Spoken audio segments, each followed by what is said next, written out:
Hello, and welcome to the Saladcast on Saturday, August the 1st, 2020. I'm your host, Dan Train. Joining me today, Zachary Burgess. Hey, I'm whining about heat. And Robert Kemp. So hot. It's so hot right now. So hot. Feeling hot. Oh, that classic Sonic Rush Adventure soundtrack. Is it? Yeah, it just totally samples that. Oh, right. It's like almost all the town music has that in, doesn't it? Like feeling hot. It's weird. It's a weird sample to take and then just like fill the game with. Yeah, it's quite strange. Did they license that? I mean, I guess they have to, right? Someone has to clear the samples at some point. Presumably. That's like a one-hit wonder, isn't it? That. Whatever. I don't know who did Feeling Hot. No.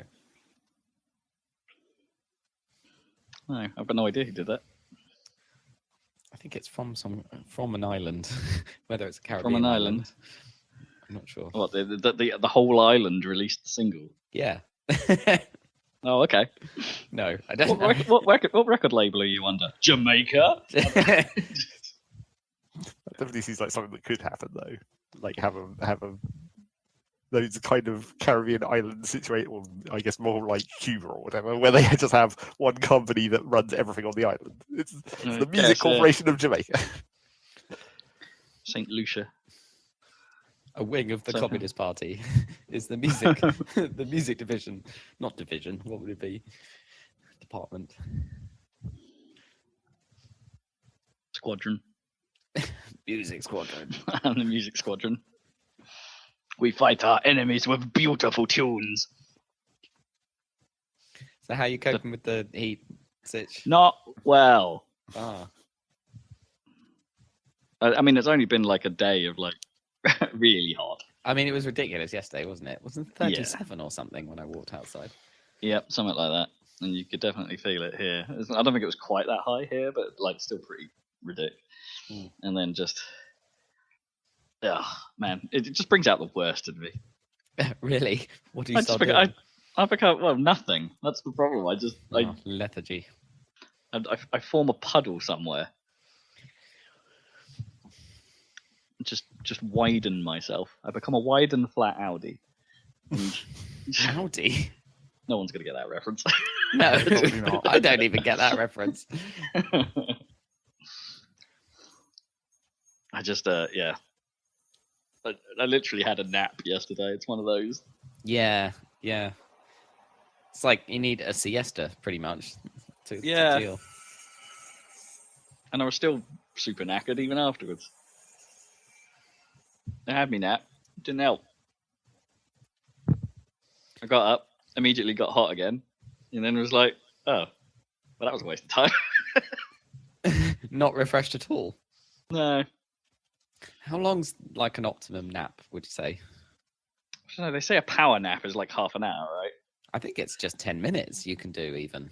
Like, or is it 15 minutes? Because there's a trick where I'm just getting settled at that point.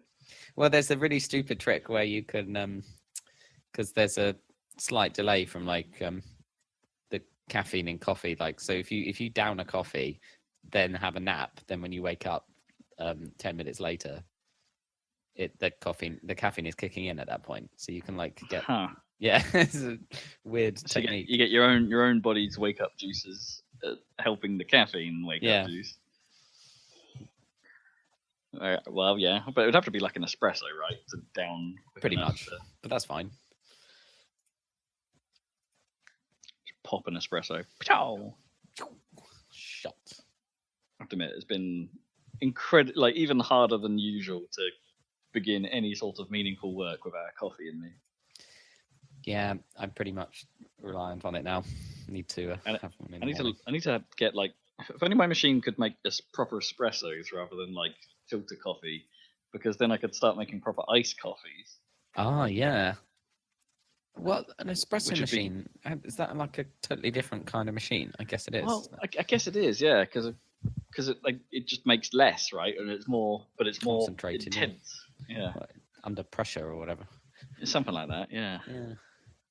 Maybe it would be worth looking at those like weird pod things Well, yeah, have a bean machine and an espresso machine. Yeah. Yeah, because you can do it in those, but I think like you probably have to make a I guess they have a cold button on those machines. I don't know, but Well, how do you even make an iced coffee? Does the coffee warm at first, and then you put a bunch of ice I think you have to make the espresso the normal way, and then chill the espressos, mix or whatever.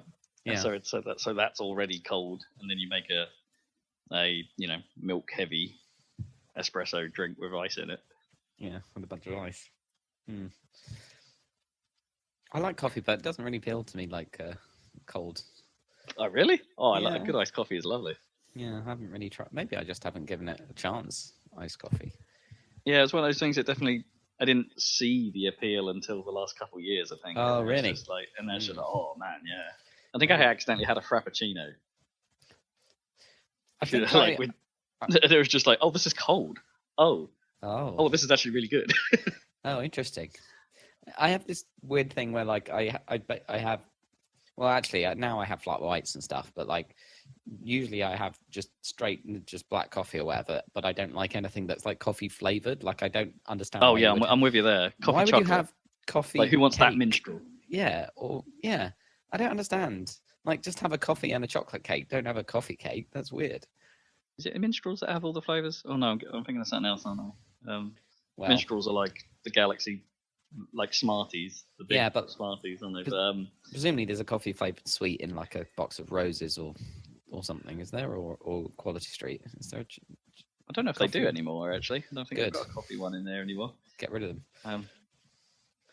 Yeah, it was anyway. There was that ad on TV, wasn't there, where it was like losing because it's like he thought he'd lost because his opponent had eaten a coffee thing, whatever it was, and he was like coffee, and the other guy was just like, I like coffee. I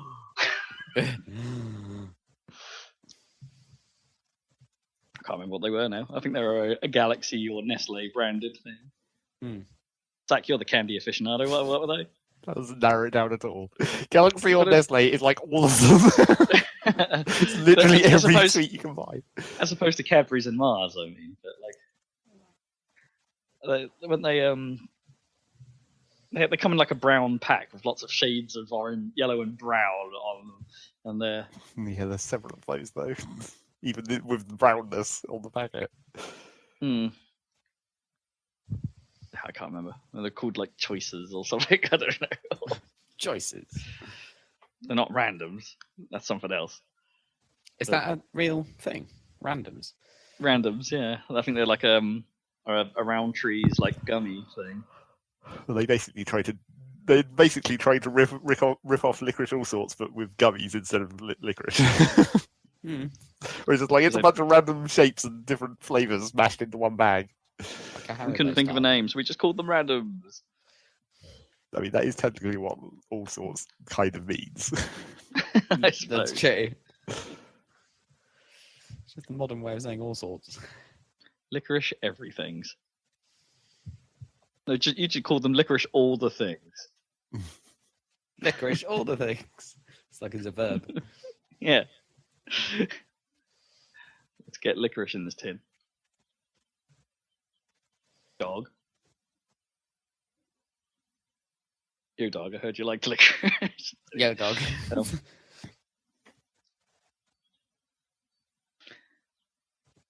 sure there was a brand of bubble gum that was just called Yo at one point.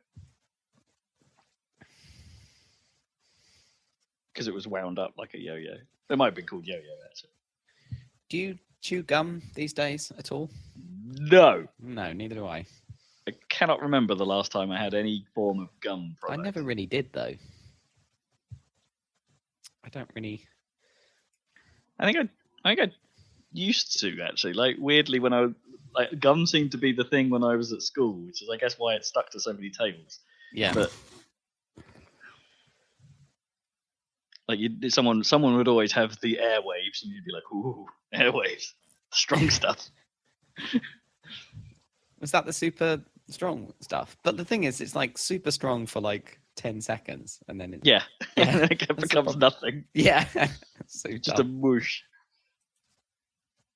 It wasn't like the 4X extra strong mints. Oh, no. Hurricane strength. Yeah. in the black packaging. Now those were mint. Oh, I could do with some of those. They're like chalky, right? Yeah. Yeah. My granddad used to get those. There was Those 4X, great. and there was another like tree ball one, I think. Yeah, so I mean, there was the 4X, and I think I don't think 4X and Hurricane Strength were the same brand.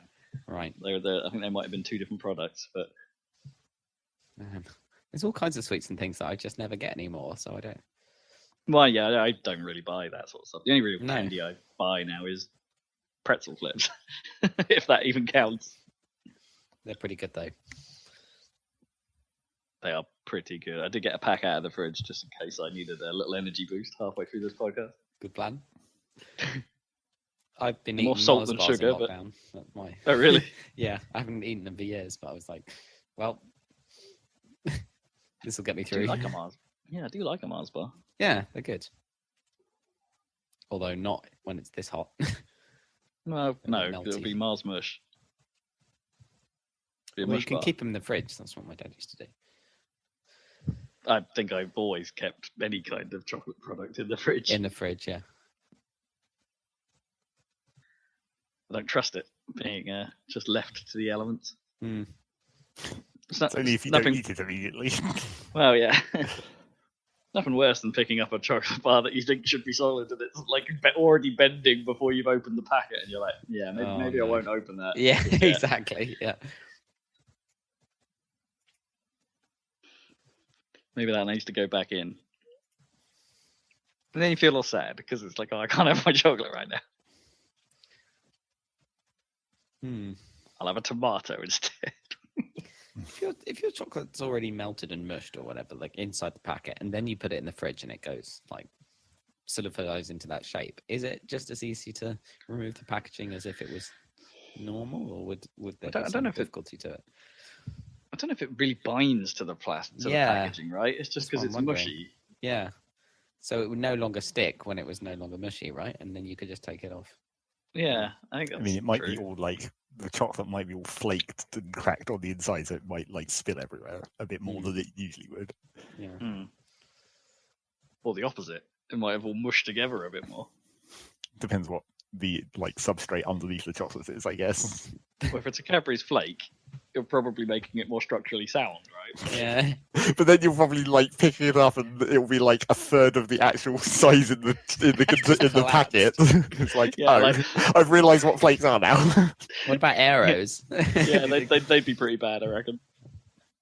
I think probably, like in an aero, it would probably actually keep all that air in it, even if the chocolate had melted. Like it probably would separate inside the packet. Hmm.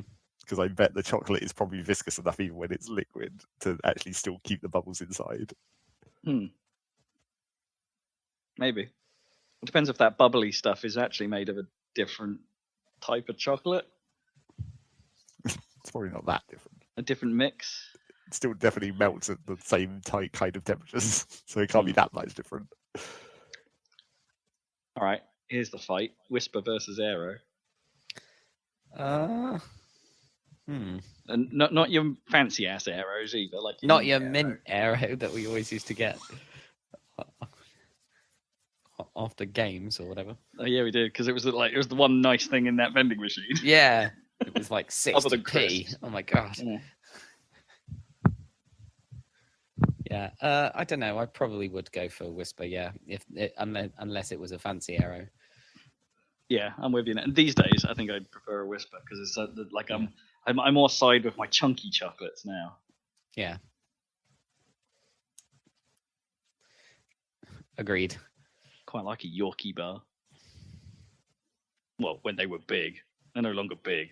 They're quite diddy now. What do they call it? Shrinkflation. Yeah. Shrinkflation. Yeah. It's like we're not gonna change the price of our product. No, we're just gonna make the product crap. Just give you less. Yeah.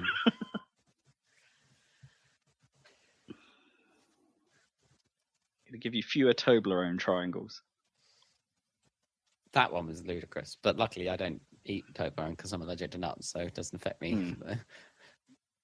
But I mean, how they thought they could get away with that, or maybe they did. I can't tell if they did it on purpose to generate. To get negative hype and then be Yeah. like, we put it back. Yeah, exactly. We're the good guys. Could be. People say that about New Coke, right? That it was on purpose.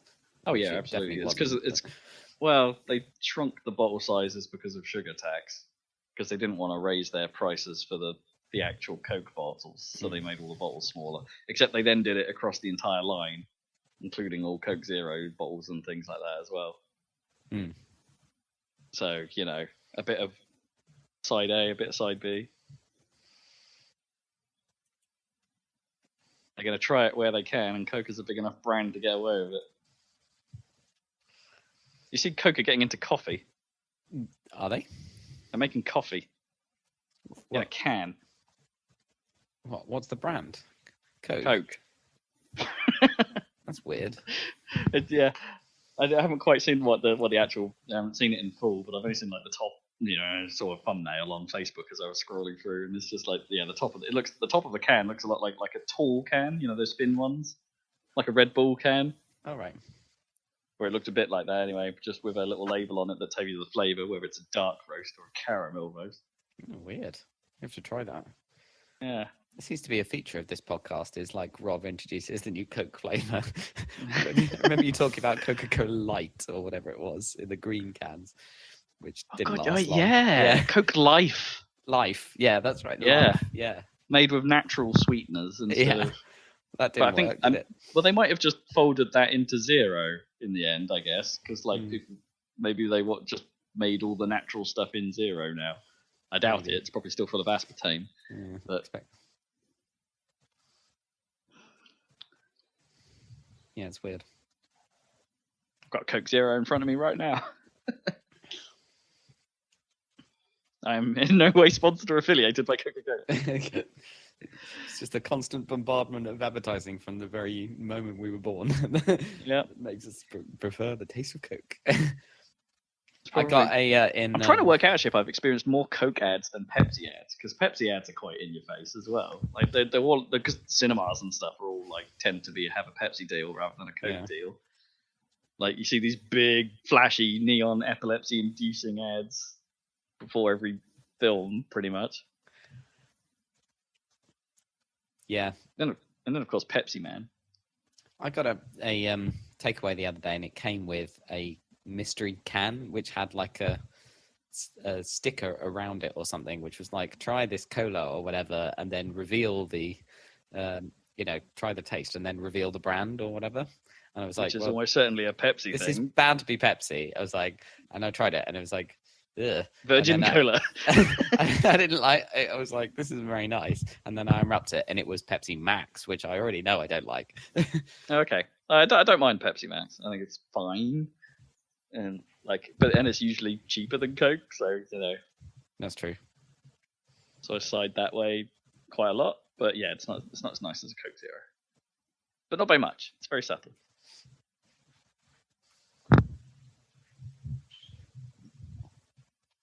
I can't remember. Again, talk things I can't remember. I can't remember the last time I had a full fat Coke, actually. Oh, really? Oh, yeah. I still get that in the smaller cans, Yeah, it's been a really long time since I had one of those. I actually quite like the smaller cans. Like, it's enough usually for... Well, you get enough of the sugar buzz. Yeah. I know maybe that is shrinkflation. Well, it's only shrinkflation because of the tax on it, but it's fine. I think it's fair enough. But, those Diddy cans have always been that. The cans haven't changed size, right? They're still like 330 milliliters. Well, no, they are now. I find that they'll give you the 330 milliliter Coke Zero like cans, but then in the shop they'll have like the straight-sided cans that are taller but are actually less, 250 ml cans. The Red Bull style cans. Yeah, of full fat Coke. Of regular Coke. And for the same price. Yeah. So, but I actually quite like that, so I'm fine with it. Yeah. If I want more liquid, I'll get the Zero, and I won't have the sugar. I think in general I'm a volume guy. Good to know, Rob. When it comes to beverages, I'm quite into my volume. I guess that's why I drink beer. Yeah, no espressos for you. No espressos. Now I want a massive frappuccino, which I probably can't have either, to be honest, because it's laced with so much cream and milk. Oh my goodness. Yeah, it's probably worse for you than a full fat Coke. Yeah, these Although I days. don't know. Although, in fairness, this past week, pretty much anything I've eaten has made my stomach feel bad. Oh, so no. all theories are out. Oh no. What's been the trouble? Food, apparently. Food. Yeah. Bloody food. Can't trust it. I did have my first- aren't you?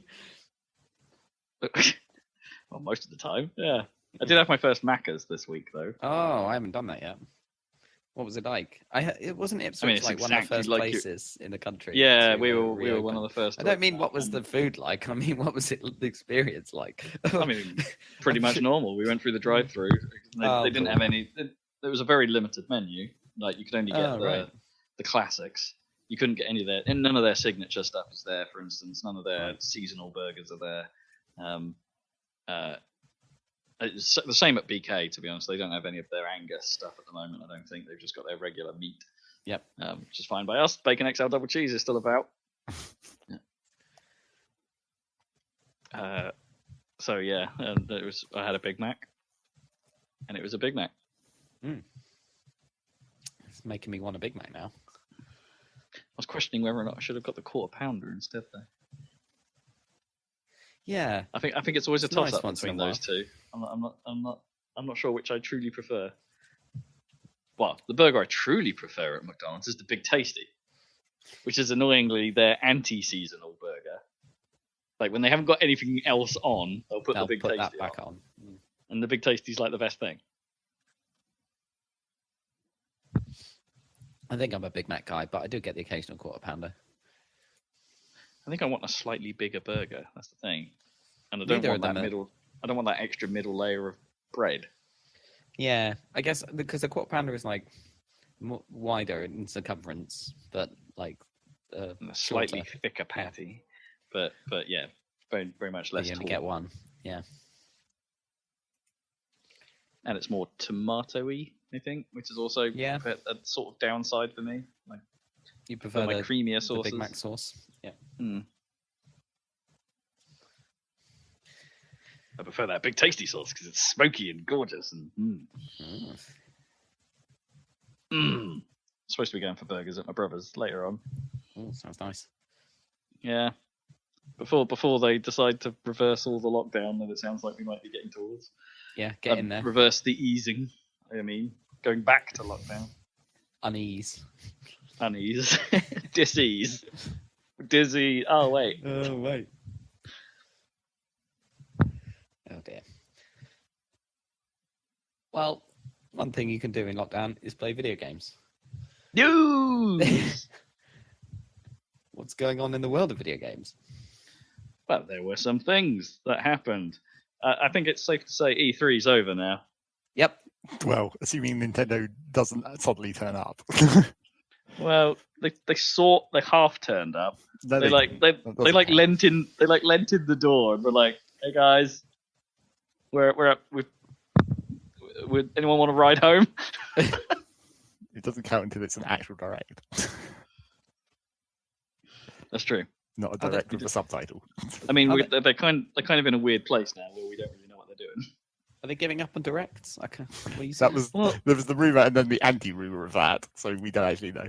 And then they did this mini direct, so it's like anything is true. Nothing is permitted. Oh, Yeah. what's the other way around? Isn't it? The opposite of an Assassin's Creed. A bouncer's promise. A bodyguard's promise. There you go. Okay. News, right? Yeah, what's going on? Let's get the Rocket League out of the way.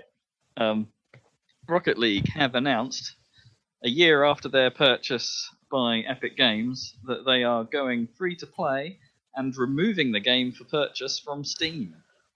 I mean, they had already announced they were removing it from Steam, but they hadn't announced the free to play bit. Yeah, now it's announced. It's like it's full on now. The game is going free to play. Existing players like myself and Zach will get some stuff for being legacy, I suppose, is what they Okay. called it. Yeah, and free to play is probably going to give us another influx of players, which might be fun. That you can Commence crush. the lemons, and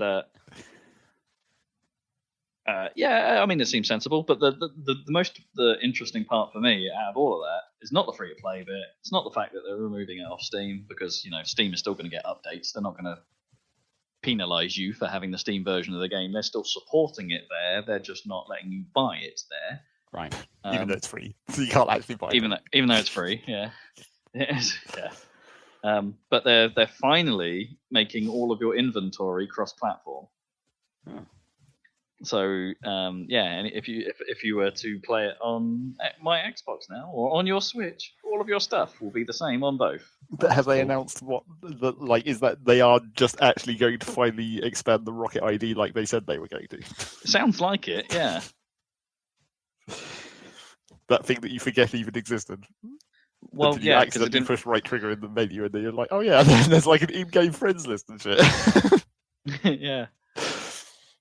Yeah, they're actually doing it properly. It seems finally.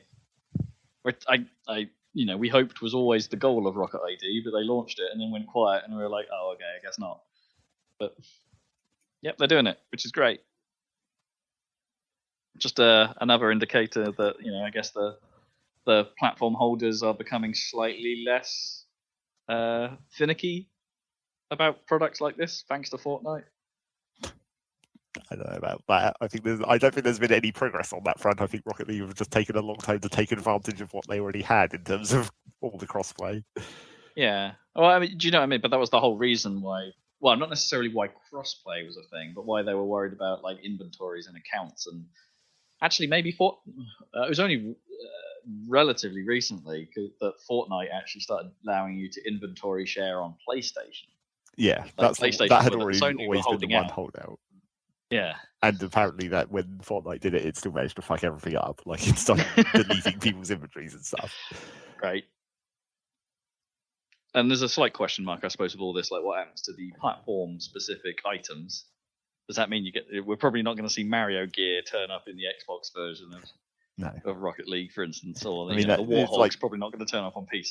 That is the question of like, are you going to be able to see it in the menu but not equip it if you're not on the right platform? Because it will still be your inventory. Yeah, good point. What does it do? You must be in there, but then might put up a not supported thing or something. Or what if you have revert you back to Octane or something? It's like, what if you have a preset that uses one of those in your card setup presets, and then you log into a different platform? Yeah, it must just swap it out for a blank Octane or something. Well, presumably, but then have to put a warning on it or something, or just not let you use that preset. Well, I mean, presumably it could just do what it already does from a visual standpoint when you're like, if you're playing against someone on the Switch, that like you can't see those on PC, they just get visually replaced with an appropriate car. And yeah. I think it's not always the Octane. Like, for example, the PlayStation special car that's the ice cream van from Twisted Metal or whatever. Oh, sure, that'd be the Merc, that gets replaced with one of the vans. Yeah, that makes some sense. Yeah, do a hitbox appropriate replacement. I imagine the Warthog must be a van as well. Yeah, probably, or maybe one of the like sort of taller but normal cars, like the Zippy or something. I don't know. Oh right, yeah. Anyway, Rocket League, free to play. How long is it? How old is it now? 5 years, something like that. Yeah, they just had their 5-year anniversary. That was that thing that you didn't get the golden eggs for. Yeah.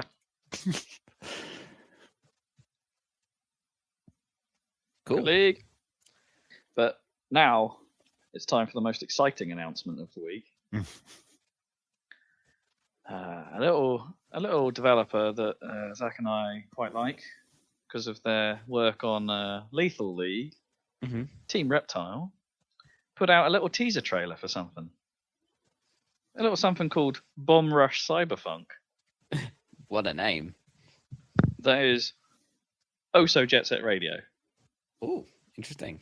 It is pretty much Jet Set Radio, except with little boost backpacks, it seems. And no rollerblades. No rollerblades. How do you move around? Well, you're still grinding. Yeah, it's like you grind, but like presumably you just run when you're not on a rail. Which really, like, what percentage of the game were you not grinding in Jet Set Radio? Yeah, true. Quite a low percentage, really. Yeah, with Mr. Hideki Naganuma working the soundtrack. So it's legit Jet Set Radio spiritual. Oh yeah. Okay. It's they are going hard on this being this is Jet Set Radio. Sweet. But it obviously can't be because it's not Sega endorsed. Yeah, fair enough. Oh, that's exciting. That's hella news, man. Yeah. Bomb Rush Cyberpunk 2077. No. But who knows, like, if they can pull it off? That's the one problem with this whole thing. Like, I think they're well, at least in terms of have the aesthetic and like yes, they know, and the musician obviously, but like, can they make a whole game rather than just like a single screen weird combat pit pong? Yeah. I mean, their little teaser definitely has the look down and the animation down. It seems,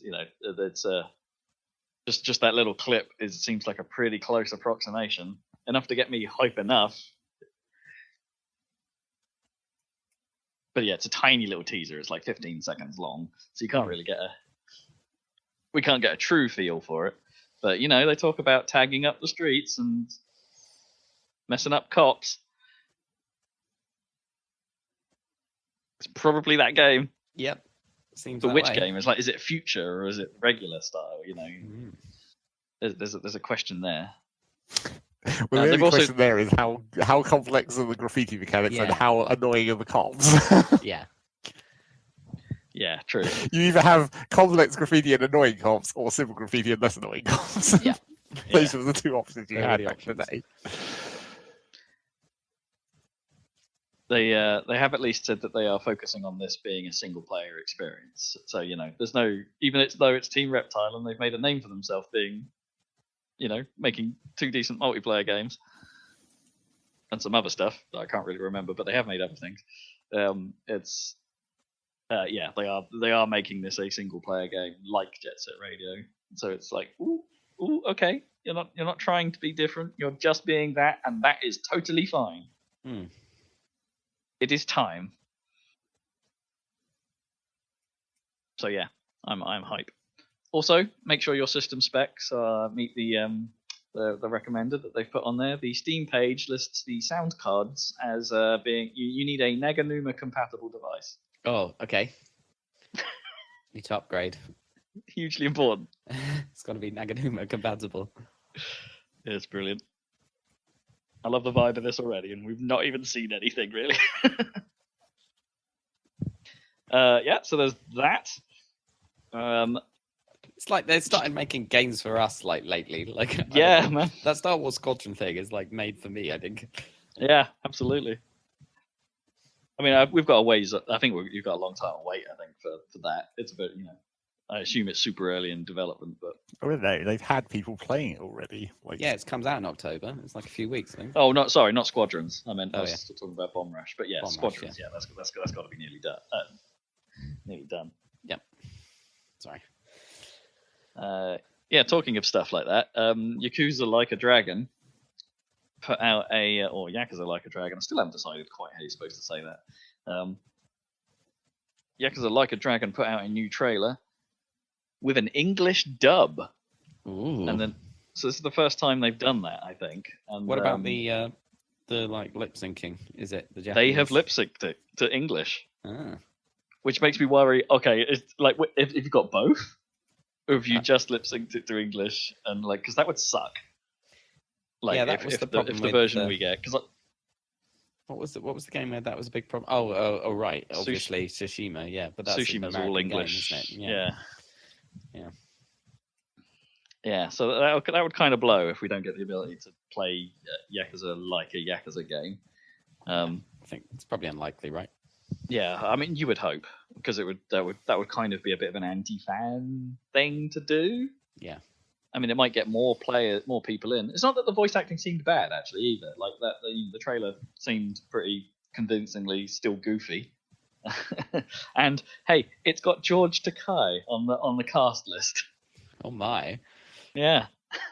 So now the question sort of stands a little bit. It's like, how do you play this? Like, do you want to play it with that English dub because of the star power now, or stick to your guns and play it Japanese style, which might be a better fit, because that game is anime at heart. Still kind of fun. That game still looks rad. Right. Nintendo Direct Mini was rubbish. Because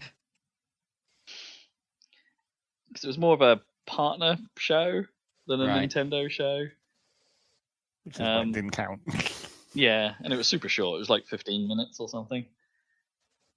But the one takeaway I think from it that is kind of cool is that they are still they're putting out DLC for Cadence of Hyrule,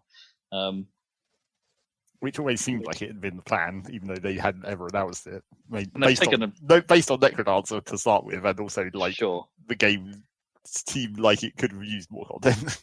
Yeah, it really does need more than what was there. It's a shame in a way that it's DLC because I think it's a fair criticism of the original. I think that it was a little light in size. Yeah. Well crafted, but a little light. So there is like a little one of the DLCs. I think is a new like addendum to the campaign or a new campaign. It's hard to tell quite how big that thing would be. But there's new characters to play as, and more importantly, there's a music pack so you can get new songs.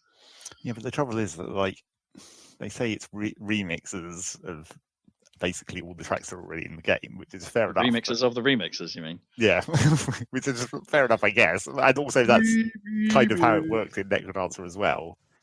I don't know if they're going to do the same thing that Necrodancer did, where they just have some of the characters automatically use the remix music instead of the bass music when you're playing as them.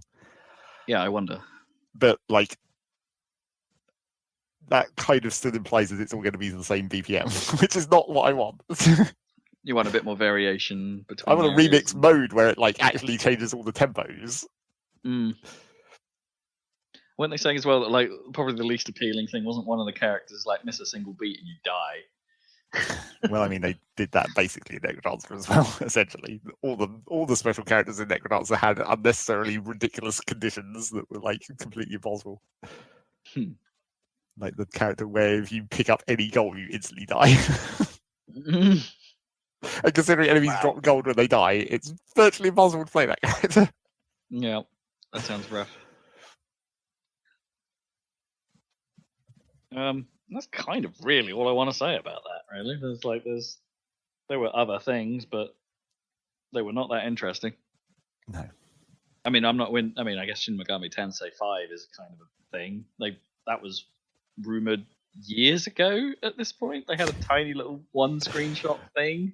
I mean, I feel like somehow, when you have 4 games in the series, rumoring that there's a 5 is not that barely counts as an actual rumor at all. Yeah. But it's coming out 2021. Yeah, I mean that's a series that's kind of well liked, I guess, but not really of interest to us. Fair. So let's talk about that Xbox, This was the one. This was Microsoft coming out and being like, "This is our games showcase." Yeah, their chance with some extras. Yeah, to fight the PS5.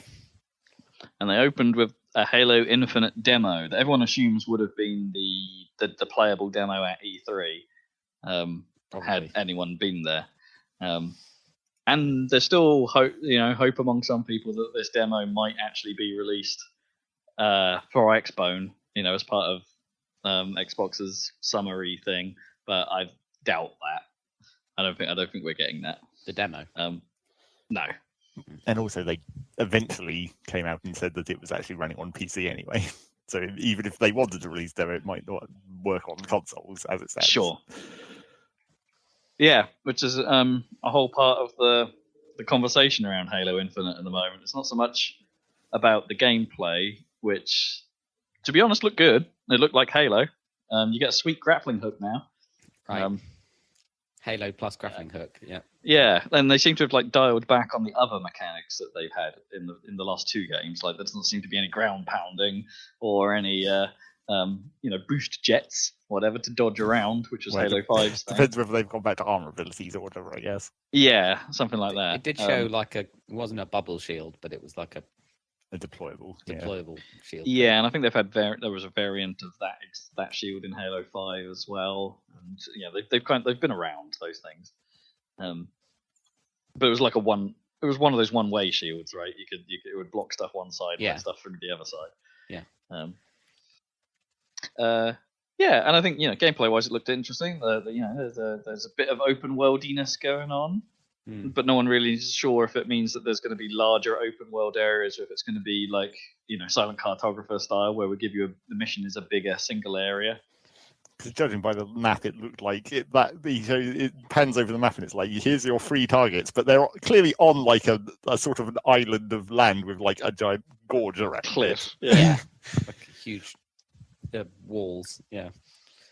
So I think there's probably room for like those missions to probably like increase or decrease in scope. So there might be bigger open world levels, and some of them are more traditional fare, which is fine. I think that's the approach I'm kind of more okay with. Yeah. Still would like a normal structure. If you think that there's plenty of missions over Halo's history that have had this sort of middle ground, like Mission 2 in Halo Combat Evolved, which this was very much trying to evoke. Yeah, right? It was trying very hard to try and evoke that level. To be honest. Yeah.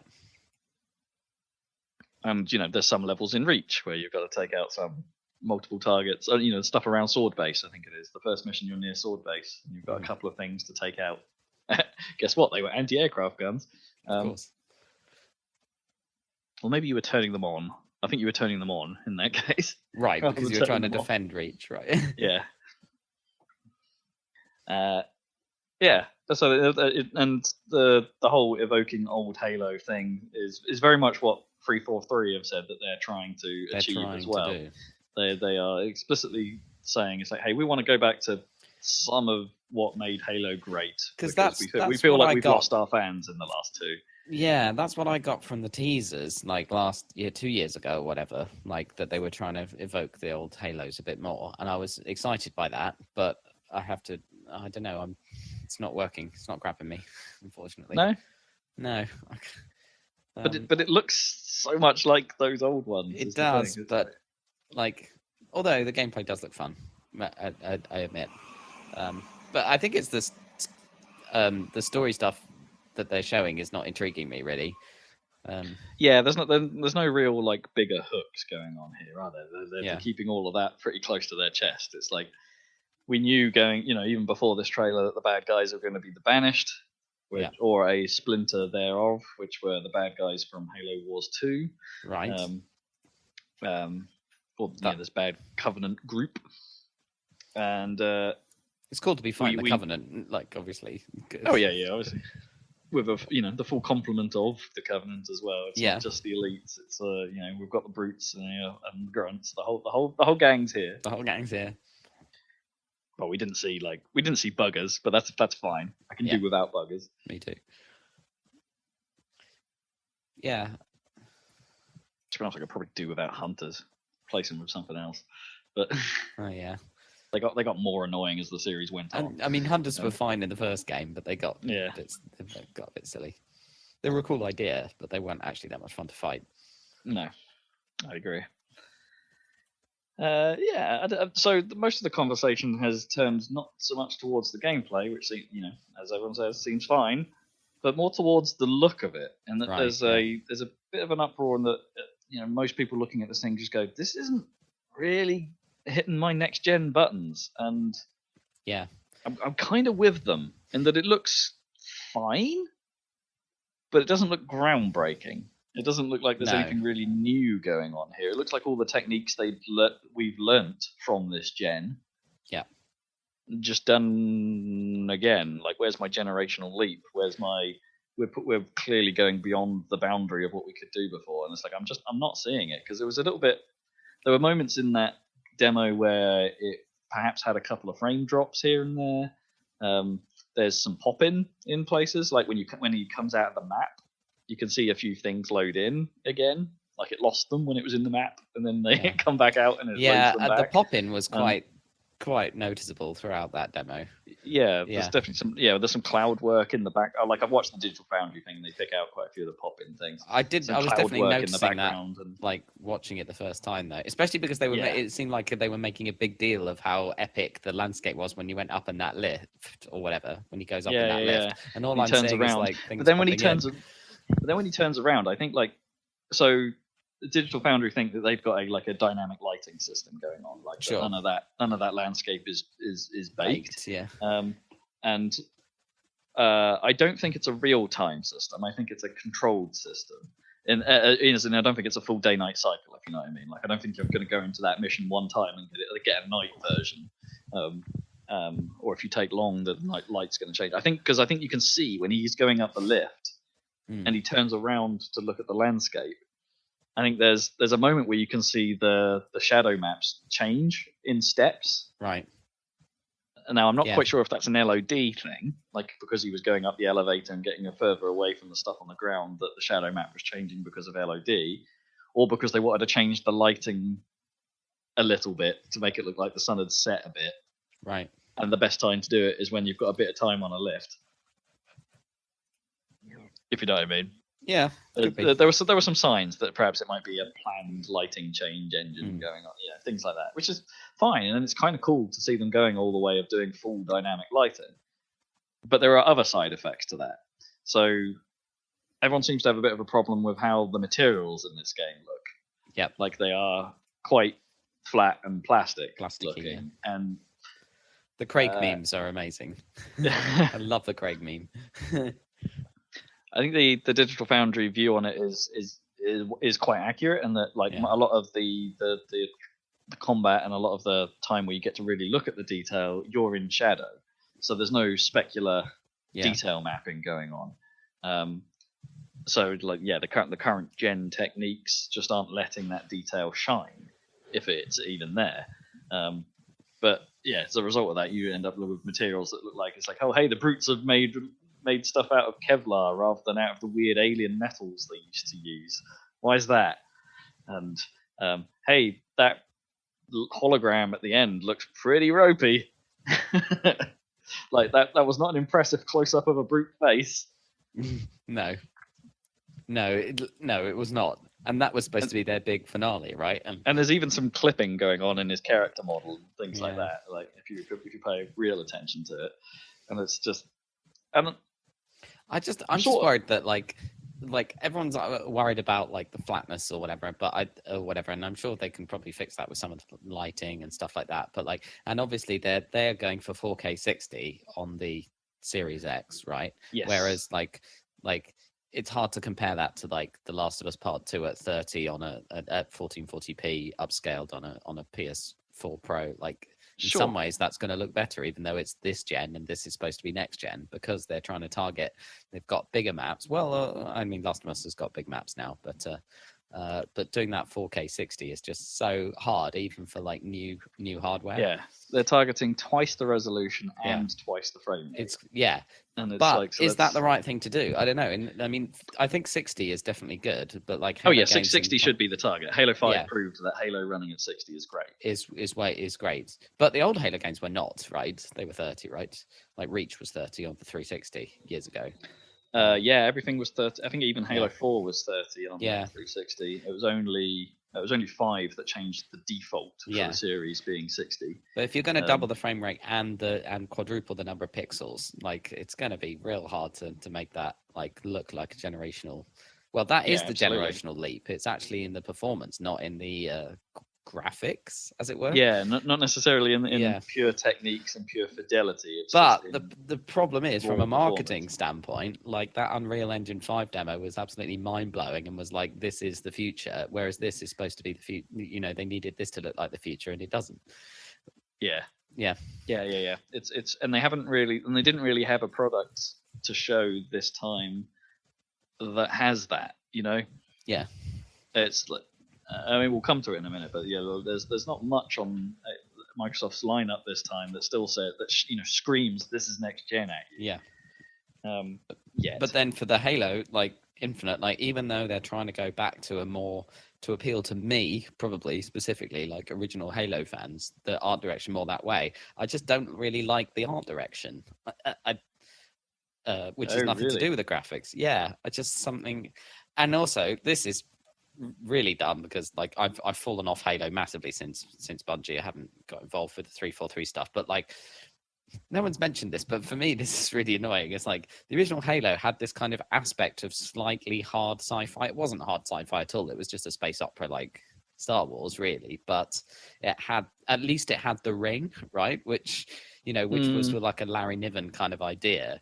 This thing that spins around so you get the artificial gravity. This is doing that, right? It's got the ring and you're on it, but it's got a great big hole in the ring, which looks cool, but makes no sense. The whole thing would just fly apart. And for me, that's kind of, emblematic of the whole thing, right?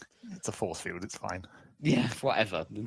But then why have a ring at all? Like, if you're gonna, we've already proven we can do gravity on a flat surface. They want the ring for the gravity, not for the structural. That's why you'd have a ring, but then have it be able to have a force field held together whole. But as it turns out, the fact that it's a ring has nothing to do with that, right? Because it's well, a ring, yeah, I guess because it fires like a Death Star works. laser or whatever. It fires the small lasers into the middle. Because that's how the weapon works. Right? Yeah, I know. Yeah, but for me that's just annoying. Yeah, I mean I'm with you. It's always going to be annoying, but because it breaks it slightly. Like it's a little thing. But they've broken it so long ago. I know. I mean, Bungie broke it, right, with the arc or whatever. So anyway, they broke it in Halo 3, and there's been no real going back. No, that's true. And do you know what's going on with? I guess we find out what's going on with Cortana or whatever. Didn't she like flip and destroy the universe or something? Or no. So Halo 5 ends with Cortana effectively taking control of a lot of the UNSC fleet and possibly some of the Covenant fleet as well, by convincing their AIs to join her. Right. So yeah, basically the AIs have taken over. And what's her goal? Take over the world or the universe? You know what? I can't really remember. Okay, fair. I think she's just gone a bit mad, and it's just like, hey, humanity's not. I think it might be the classic, like, hey, humanity can't be trusted. Organic life can't be trusted. I think one of the theories that I heard about it, which is based on some book Halo lore, is that because she's interacted directly with the Gravemind in the past, one of the things that the Flood is actually good at is corrupting AIs, because it's done that in the past. So they think that it might have actually corrupted her basically onto the side of the Flood. Because she was starting to mess up in Halo 3, right? She was starting to go rampant then, but not because of the age thing, not because of Rampancy's timeout. That only really started kicking in 4. I mean, there's a theory that was it the Banished guy at the end of the trailer talks about, is it the Archangel he mentioned? He mentioned some name, some character, and the assumption is that that's actually Cortana currently. Okay.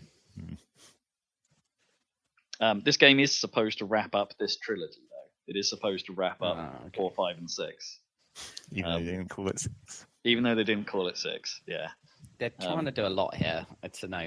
I mean, I wish them luck, but it's not really grabbing me.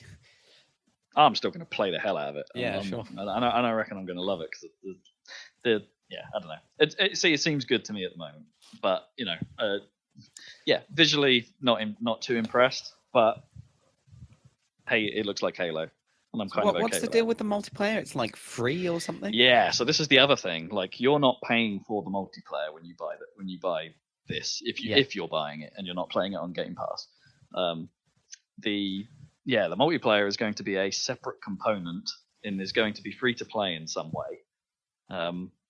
We don't really know much more than that.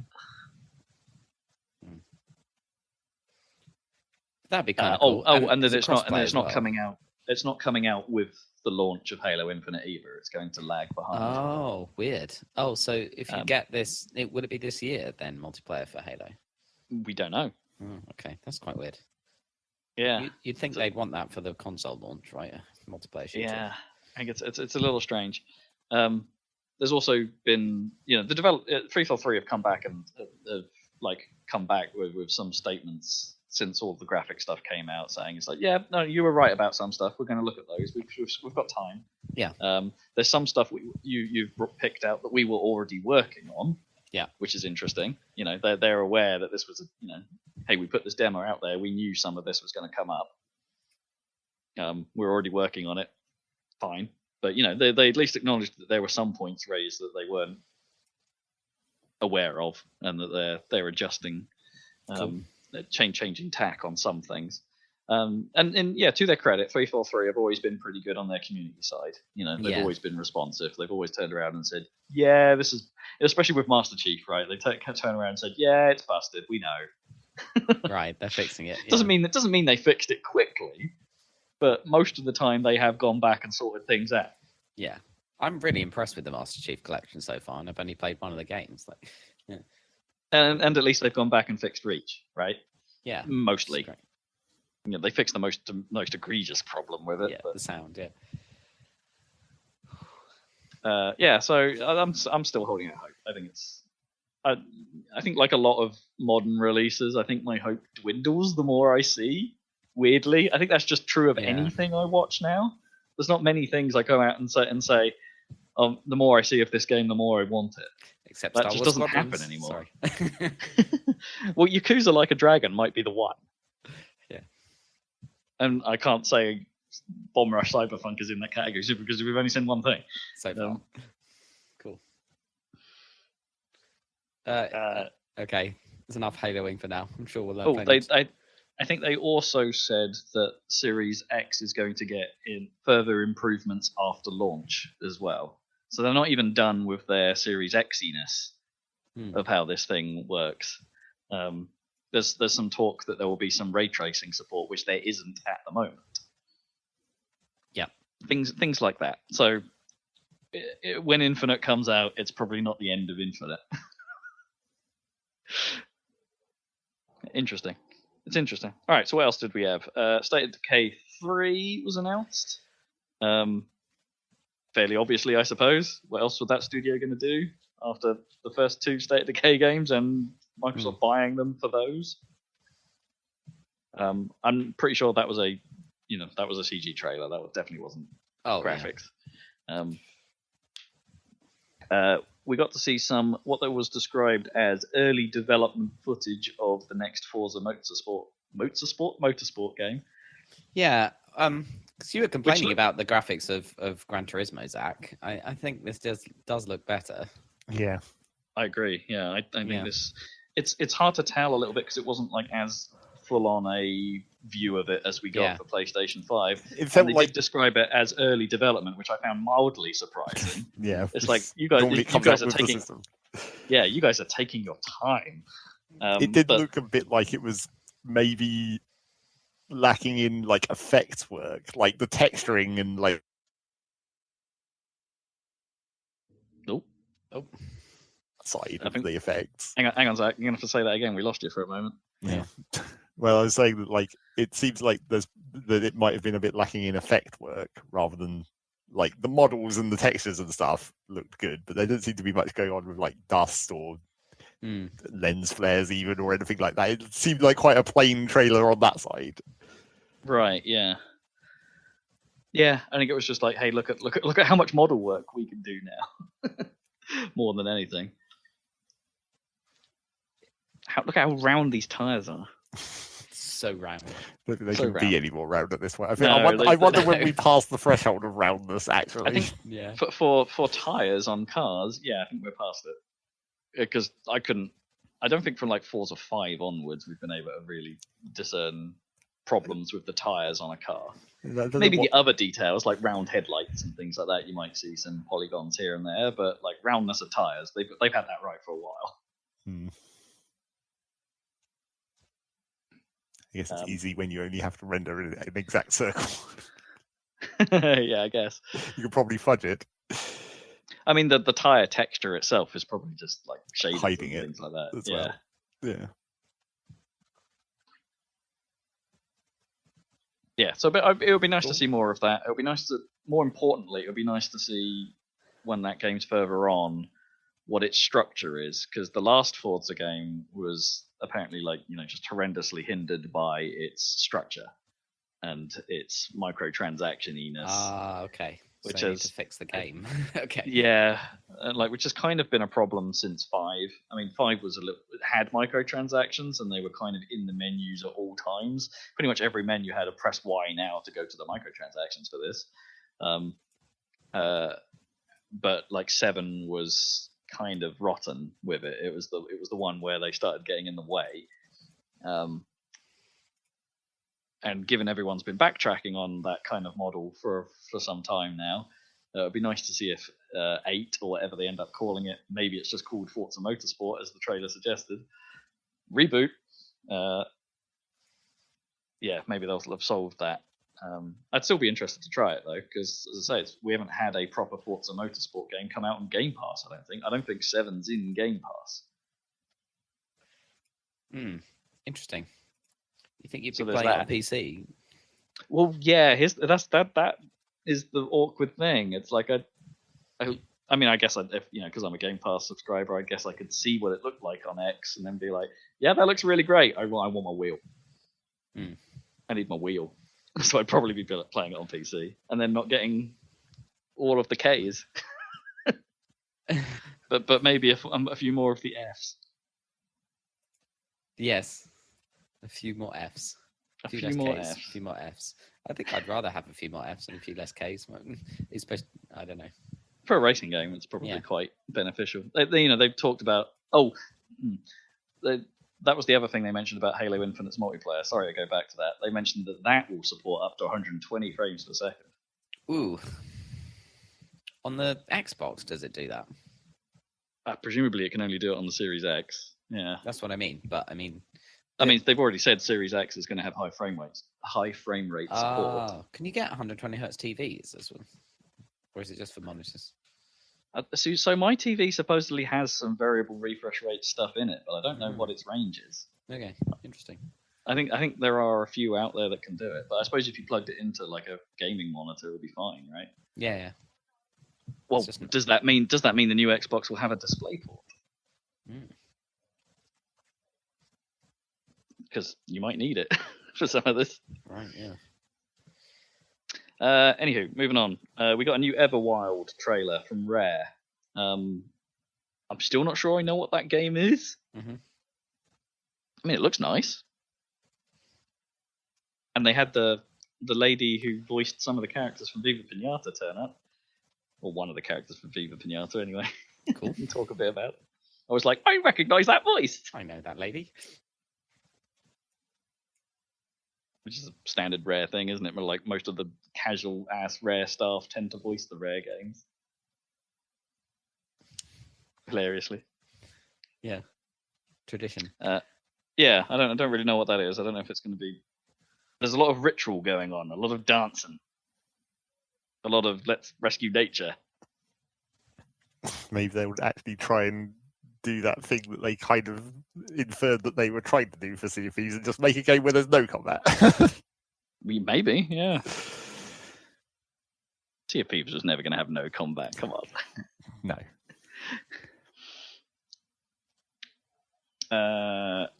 Okay, let's see what else is interesting here.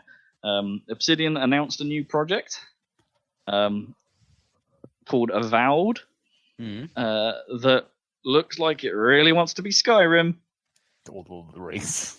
or Lord of the Rings. It's just high fantasy, isn't it? It's generic high fantasy. First person high fantasy, yeah. Yeah. That's where Obsidian came from. What did they make? No, it's not Neverwinter Nights. Alpha Protocol.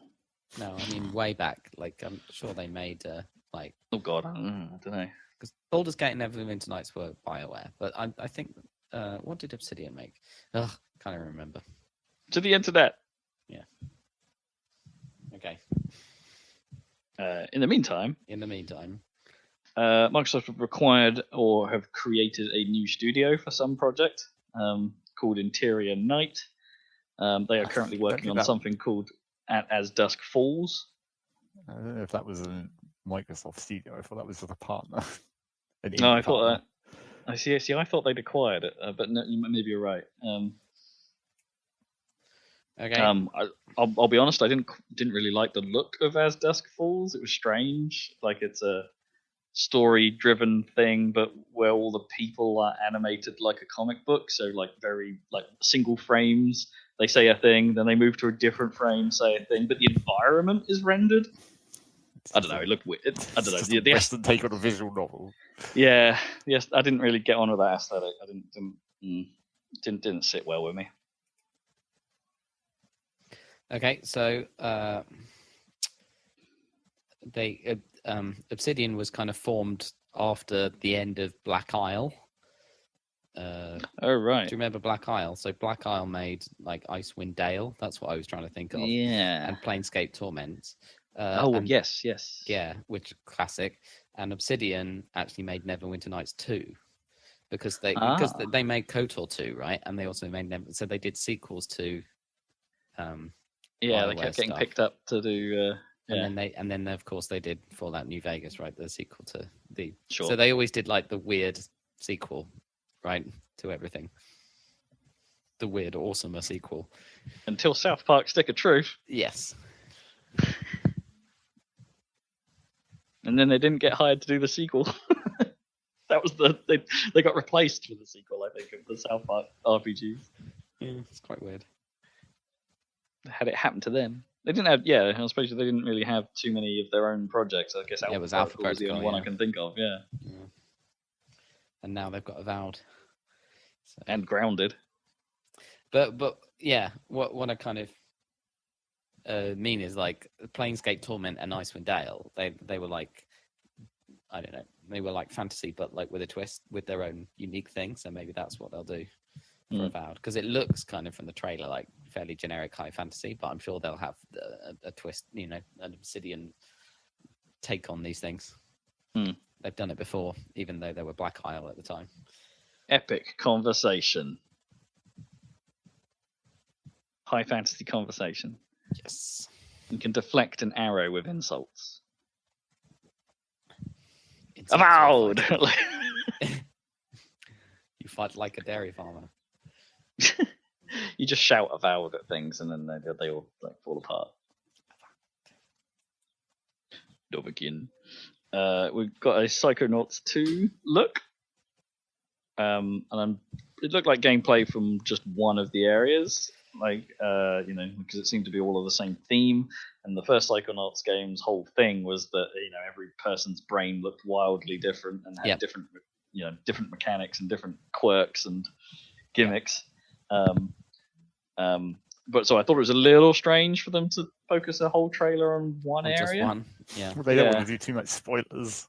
No, I think the aesthetic is the most important thing, really. It could be tricky for them to do that. I mean, I thought it looked good. Like the time that game actually looked best to me was when Raz walks sort of out of the darkness, and you can see the like nice shininess of his goggles. And it's like I thought that shot was really nice. And then it gets into the world, and I'm like, oh, okay, it looks like Psychonauts. It doesn't really look, again, like an evolution. Particularly, it just looks like, oh, this is what it would look like if you made Psychonauts maybe a few years ago. Right. Like, but yeah, hell, it looked like Psychonauts. That's not really necessarily a bad thing. It'll be the strength of the writing and the inventiveness of the. Absolutely, yeah. It's going to hugely hinge on that. We also there's a slightly surprised sequel to Stalker. Well, I say surprise because Stalker was Shadow of Chernobyl. Was that what the first was called? Yeah. This actually was a PC shooter. Sort of shooter, I guess. Sort of shooter. It was first How would you person describe anyway. Survival shooter. It's like a kind of survival shooter, even though that wasn't really a genre at the time. So they're making a sequel to that. This was its first like view, I think. Although it's been known about for a while, and it's supposedly been in development hell for a reasonable amount of time. So it's kind of nice to see it surface, I suppose. Definitely, I'm kind of interested in this. It looks good. Okay. See, I never played or really have any association with the first game. I mean, knowing that it was kind of a big deal. I think they were a bit janky, those games. Good and janky, in a kind of Deus Ex-y way. It's on the same tier as like the Fallout games of the age, Yeah. like Fallout 3 or whatever. Yeah, where it's just exactly. like it's an open world-ish, survival-ish first-person shooter, but the mechanics are slightly jank. So who's making this? Is it People Can Fly? Am I right on that? Is it? I don't know. I think they were always their own team, weren't they? I don't think they were known for doing anything else apart from Stalker. Yeah, well, that's what I okay. thought. Okay, so there was that. Warhammer, don't care. Going to talk about. It's only interesting because they're basically doing an exact clone of their own game, except in a different part of the Warhammer universe. Yeah, I suppose you're right. They're doing Is it Eventide? Was that the other one? No, Vermintide. It was Vermintide. Sorry. Yes, Vermintide. That's why it's funny, because it's now Darktide. They moved on from fighting the rats to fighting. Well, actually, I guess I don't know whether it's the Chaos or Necrons. Could be either of them from Darktide. Zombie guys. Probably Necrons, presumably, if it's probably. Zombies. In a sort of Left 4 Dead fashion, which is exactly what Vermintide was. But Yeah. Vermintide has done pretty well, and Vermintide 2 is considered quite a decent game. Not that we've touched it, but it's done well for Warhammer. Let's put it that way. Yeah. So this makes perfect sense. But maybe moving into the 40k part of Warhammer might make it slightly more interesting, I guess. Get more interesting technology options, possibly. Not that you can't make up medieval technology and make it still interesting. I mean, I don't really have any attachment to Warhammer at all, like any of them, but like other than playing the first Dawn of War game. Yeah. But hey, if I was going to pick a Warhammer to play, it would be 40k because it's just cooler, right? It's Space Marines. Except you're probably not ever going to be Space Marines if that trailer's anything to go by. You're going to be shitty Imperial Guards. Yep. You just die a lot. Yeah, I guess. Tetris Effect is getting an update and a release on Xbox as Tetris Effect Connected, which basically adds multiplayer. And there's going to be both co-op and competitive variants being added. Which is great. That's no bad thing, because that's the whole, right, in the Tetris Effect package, is that there's no multiplayer element. So they're filling it. So this will come out this year, I believe, on Xbox and PC. But we'll be getting the update, the connected update will be coming to PlayStation summer next year. So it's not like this is just an Xbox announcement. The PlayStation will be getting this for free as well, which is good. It's a weird anti-exclusive, whereas it's exclusive to the Xbox but the game is already out on the PlayStation. It's like the update is exclusive to Xbox. Yeah, or not exclusive to Xbox, exclusive to not PlayStation. Yeah. Then there was The Gunk, which great name. I don't know quite how.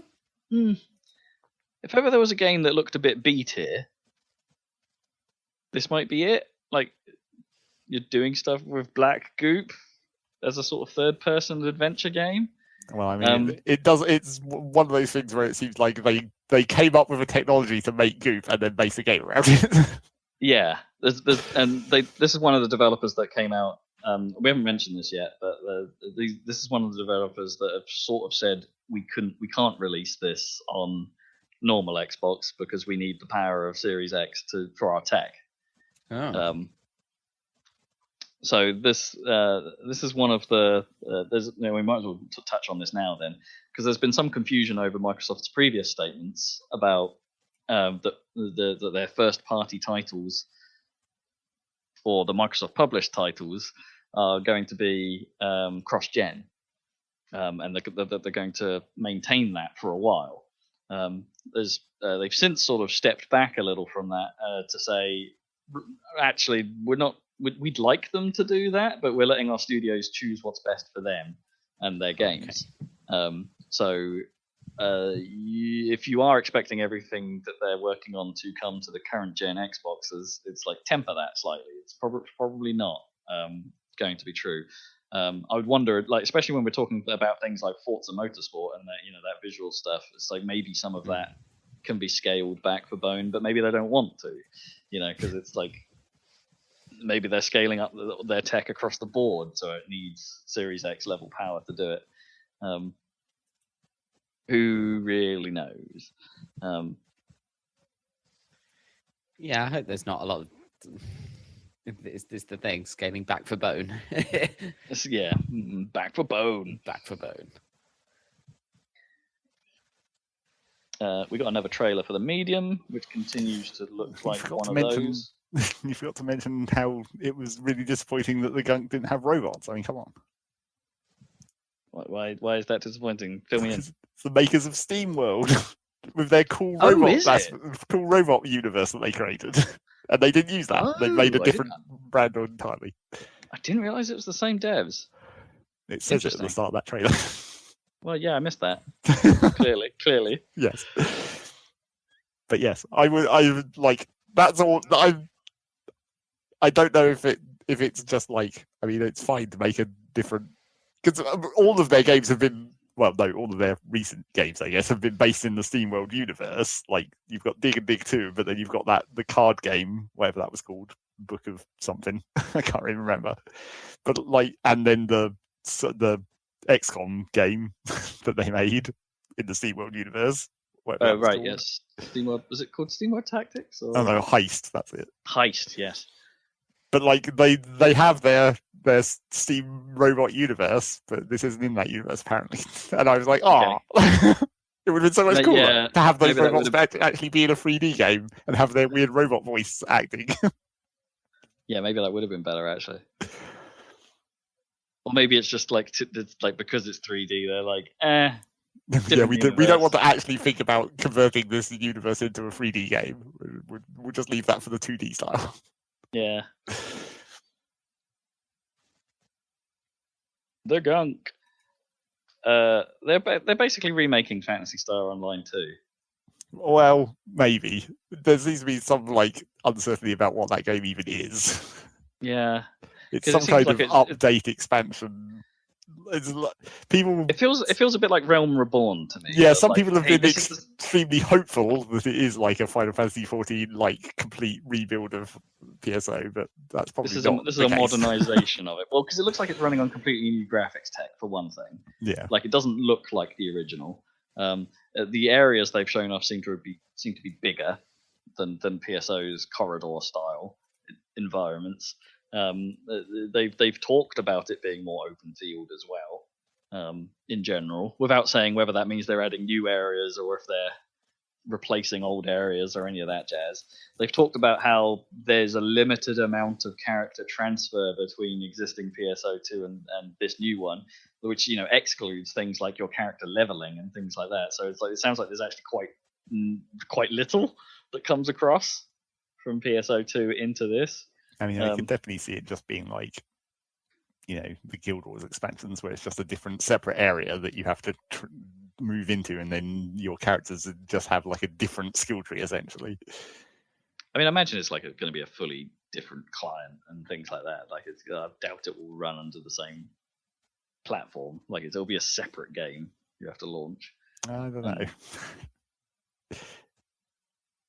I mean, it would be a fairly significant update to that to make it compatible with that new stuff. Yeah, I mean, but still be able to run the old stuff.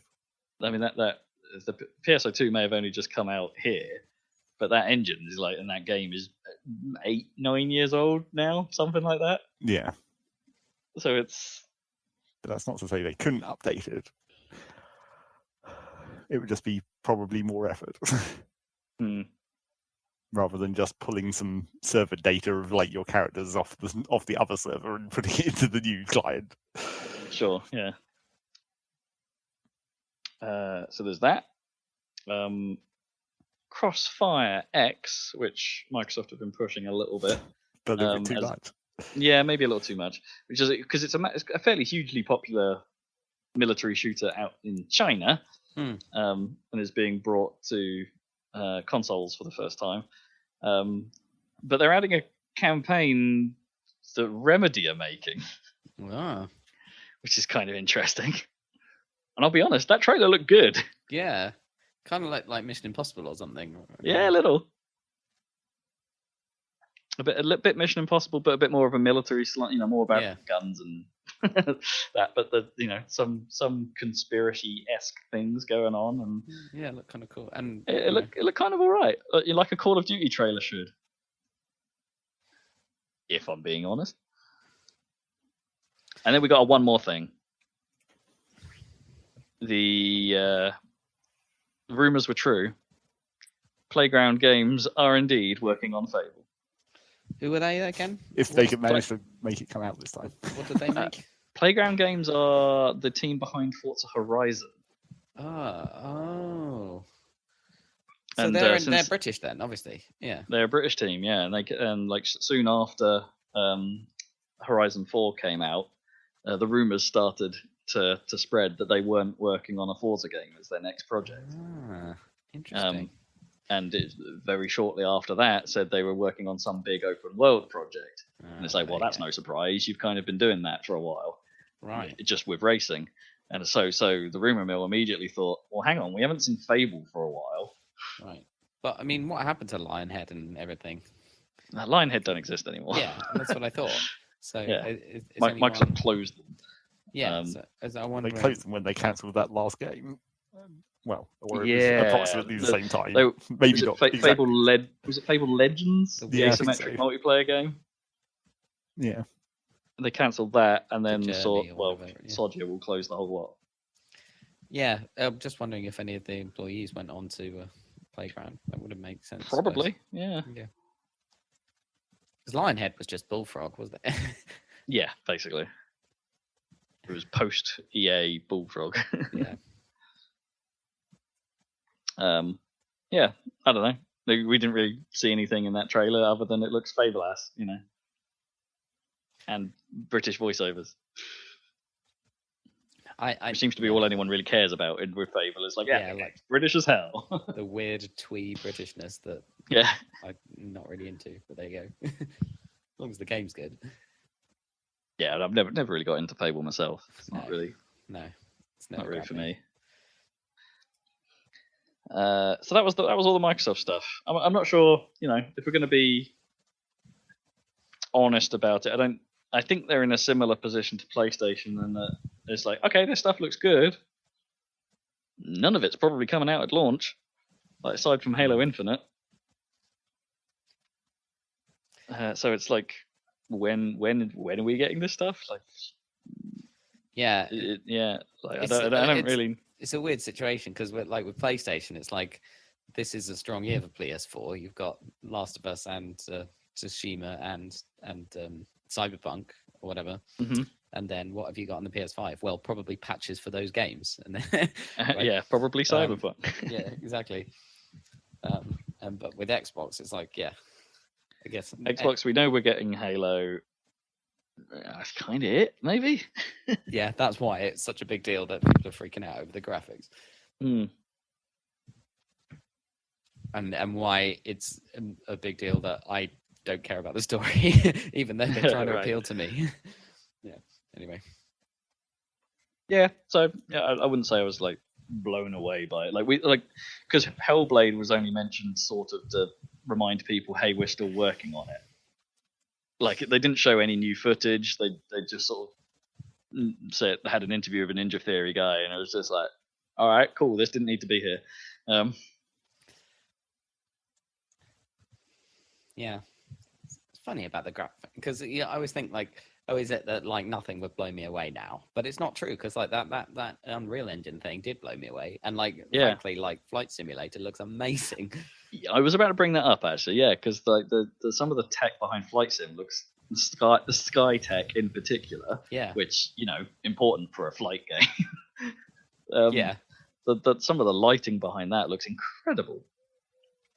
Like really very impressive stuff, like how it passes through, like it's not even just like how it just passes through clouds, it's how light seems to disperse in the air. Yeah, there's something about that looks new and exciting. Looks There's awesome. like they didn't cover it in the Digital Foundry video, but if you were to like really like dive into specific locations and pick out the details on the ground and stuff, there's places where there's quite a few issues. Like Oh, there's yeah. I've heard stories of cars like driving over the tall bits of suspension bridges and Oh, things wow, like that really? instead of Yeah, going yeah. along the roads, and like That's quite and funny. like waterfalls like flowing up hills at Yeah. times. Yeah. And details like that where it hasn't quite matched up, and there's some spots, even the Digital Foundry bit shows a bit where they found what looks like a satellite imagery seam where the style of photo changes. Yeah. That they've had to pull in, but it's still like the tech behind that stuff is still hella impressive. Yeah, it's like way cool, and it's only going to how do you- improve. Like they'll be patching this game for like 5 years or probably longer. yeah. Because they haven't got it, like Halo. There's no ray tracing in it yet, but then they were saying it's like, we're gonna do that. We're gonna add some ray tracing stuff, and clearly there's going to be a lot more hardware and peripheral support they're adding. Although it sounds like the current peripheral support is already pretty good. Yeah.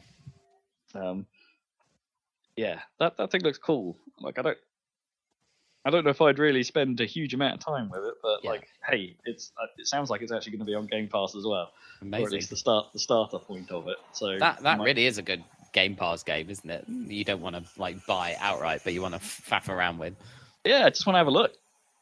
Just want to have a little fly over Ipswich, see what it looks like. I can see my house. I could see Maybe an you'll AI wait to see a building generated site. like approximation of my house. Yeah. Well, because there's some of the flight paths from Stansted do fly over Ipswich, so it's like I could go there and see other traffic heading to Amsterdam. You'll get to see whether they've updated their Google Maps image, except it's not. Google Maps, I guess. Yeah, probably not actually. That's a good point. Right. So that was Microsoft. What else we got? Cuphead was surprise announced on PS4. Okay, so we can break up PS4 controllers. Yep. Call of Duty. The next Call of Duty game may have been accidentally revealed by a leak of a Doritos promotion. Do you want to know what it's called? Please. Call of Duty Black Ops Cold War. Double subtitles are real. The whole point of Black Ops is it's set in the Cold War. Well, the first one. Yeah. I And guess. bits of the second one. And then kind of hasn't been the last. Well, Black Ops 4 didn't really have any story. Yeah, I guess so. They're going back to the original Black Ops idea, are they? Seems like it. Yeah. Well, I mean, all we've got to go on is that name, so maybe. Also, all, could be complete number nonsense. Stations and stuff, wasn't it? I seem to Yeah, remember. there was the numbers. The numbers, Mason. Oh yeah, Mason. Yes, we'll see how true that is. And finally, then, well, in my list anyway, I'm sure Zach will have some surprise extra news. The Nintendo Giga Leak, which is supposedly like a treasure trove of old source code and documents and things just from ancient Nintendo that have just surfaced, and there's so much of it that we're not really, it's taking a while for everyone to trawl through it to find some gold. But a couple of little things have come out so far, like, hey, Luigi was in fact in the Mario 64 source code, but just never made it into the final game. There's texture work and stuff for him there. But like green, not red. Yeah, green, not red, but no model data, so they've had to like fudge together some stuff to make it work. But so they have made it work. Luigi could have been made in that game from old versions of the source code, but yeah, it was removed from the. Clearly, we'd have known about this earlier had he made it into versions of the game that were put on the cartridge, because you'd have seen the texture detail like hanging around somewhere. But so there's that. Taito, back in the NES days, were making a hockey RPG that sounds kind of cool, like ice hockey RPG. Okay. Which is kind of funky. And Nintendo had considered making an MMO version of Pokemon back in 2004, but chose not to. Yeah, and now we've got those Temtems. Tricky, right? Trying to make actually massively multiplayer game for kids, like the Lego one or whatever. But with Pokemon, it would be so popular. I guess what they've got now is Pokemon Go, right? I guess it's pretty close, but kind of like really.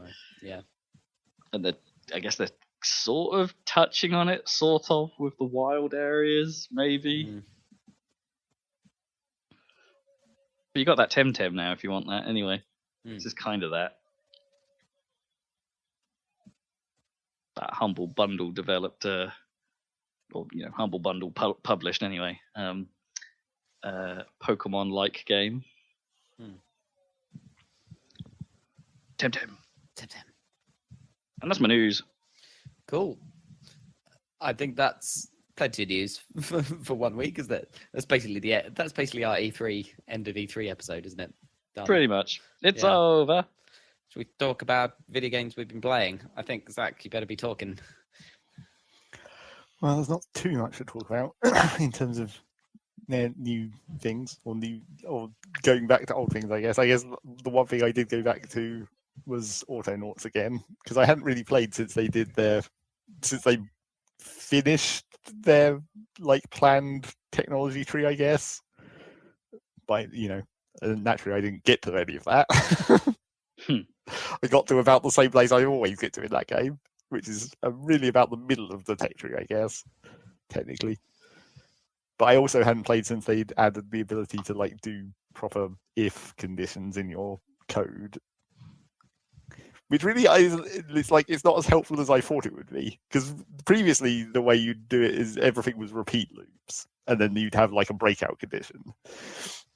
Wait, roll it back a second. So how much code was there before then in this thing? Well, I mean that's it. It was the repeat loops, and then all the commands. But so previously you had the repeat loops, and then you had the breakout condition, and I mean that's basically how the if loops work. Except it's not. It's then it's not a repeat. It's once through if that loop gets triggered, right? And then the breakout condition. Well, no, I guess it is a loop technically. Well, anyway, yes, it's just a one-time loop, right? But then no, well, no, I guess it is a loop, but it's a conditional in rather than a conditional out. I guess you could say. The repeat loops, if the condition isn't satisfied when it first tries to enter the loop, well, no, I guess that is the same. Fuck, it is the same. Well, in code, that's a while loop as opposed to a do while. Yeah, I suppose it is more like a while than an if, I guess, the original repeat. But then there is actually a slightly different one that you can also have where it has an else condition as well. So you can actually have essentially two loops mashed into one. So you can actually do some amount of actual conditional. But the thing that's not actually helpful about it is the conditions are the same that they used to have for the repeat loops, which is it's not, they're all preset. It's not it's programmatical conditions. So you can't be if you see this container contains 6 of this thing, then do this other thing. It's you only have if this container is full or if it's empty, and those are preset. So it's not actually really that much more helpful than the repeat loops already were, because it still has the same limits on the condition part of it. There's just not many conditions to choose from, so too many things you can check for. Well, yeah, essentially, it's there are a lot of conditions that you can have, but they're all they're not as free as you'd want to do really complicated stuff. It's all full or empty, and then do this loop for 5 repeats, or you type in a number of repeats, but it's still just that number can't be conditional. You can't have that be a value. Right. But it's something that makes some programming in that game slightly easier, and uses slightly less of the code space of your robot's brain or whatever. So you can do slightly more complicated things for the same amount of code impact or whatever. Game it compiles more efficiently. Yeah, I guess so. It's optimized. So there's that. Yeah, I didn't play too much of that. I also didn't play too much of Animal Crossing because I went back in there because it was coming towards the end of July, and I was like, oh shit, what if some bugs disappear? Need to get the end of July bugs, but fortunately there was a whole bunch of new bugs in July, but there's not really any going away at the end of July, so I didn't have really a problem with that. It'll be when the July bugs go away that'll be the problem, because there were so many, and they're all like fucking tree bugs as well. So you have to make I don't know if they've just like toned down the spawn rate of everything, because it just seems like there's way less bugs in general at the moment, which for summer is kind of like the exact opposite of what you'd expect. Yeah, I was about to say the amount of midgies about at the moment is bloody annoying. So there's more variations of bug, like all these tree bugs they've just introduced in July, but they don't seem to spawn nearly as much as they feel like they should, which makes catching them really annoying. Especially because tree bugs are always awkward, because they spawn on trees, so you have to have trees, obviously. And then, like, most of the July ones also only spawn on palm trees specifically, so you have to have palm trees. And then, because of the way the camera works in that game, if you're coming down the screen towards the bottom, you won't see the bug on the tree before you're already scaring that bug away from being too close to it. So you'd have to take a wide angle. Yes, you have to kind of like loop around and then only come upwards through your line of trees to see if there's any bugs on them. It's really kind of awkward. So I basically planted one side of my island's beach just has a line of palm trees down it, so I can run down the inner, like off the beach. I can stay away from the trees on the path and then run back up along the beach through this line of trees. I haven't quite got to the point of, cutting down all the trees to force them to only spawn in one place or whatever. That was the old tactic we used to use on the because they used in the DS game there was an island that you travel to that's like not it's not your island, and it does. I don't remember whether it did save or it didn't. I think it's like saved some information, but like you go to that island and you basically just remove all the trees except for like a set number of palm trees only on the edges of the map, and then you can just scroll the screen backwards and forwards really quickly to just constantly spawn more bugs. It's like you can technically do that, but it's like now it's your actual town. You don't want to completely ruin the ecology of your actual town rather than this just random island. I mean, I suppose you can still go to the random islands and theoretically do that there, but then you're limited. Well, no, wait, hang on. I was going to say you're limited to one inventory's worth before you have to come home, but they patched that. Now you can talk to the pilot guy, and he will basically ship stuff out. Like you can dump your inventory onto him, and then still have more space to work with while you're out. Can you do that just like an unlimited number of times now? I don't know how it actually works because I haven't actually done it. But at the very least, it seems to imply that it automatically puts the stuff into your house storage, so you're still going to be limited by your house's storage. I see. Right. But yeah, it does. From the sounds of it, it does appear you can at least solve that problem. So you probably could just use a Nook Miles ticket to go to one of those randomly generated islands and then just completely deforest it apart from one singular tree and just constantly grind the bugs off that one tree. I might actually have to end up trying that because it's such a pain in the ass to get all these bugs. Does sound quite funny. Yes, it's the traditional problems of Animal Crossing when you get to stuff that's like rare spawn conditions, where it's just like, well, you could just wait for it to happen naturally, or you could very specifically destroy the ecology of the world in a very precise way that forces it down. That was how it also happened with like the spiders or whatever, when everyone was in the early game, where everyone was making money off the tarantulas because they were the most expensive bug, but they spawn on the ground at night. But in order to up the spawn rate, you have to remove all the flowers and all the trees, so no other types of bug can spawn. Oh, right. Okay. So people were doing that on certain of those islands where you just completely ruin the ecology, but you can force the spiders to spawn at maximum rate and just rack up fill your inventory full of spiders and get a huge amount of cash.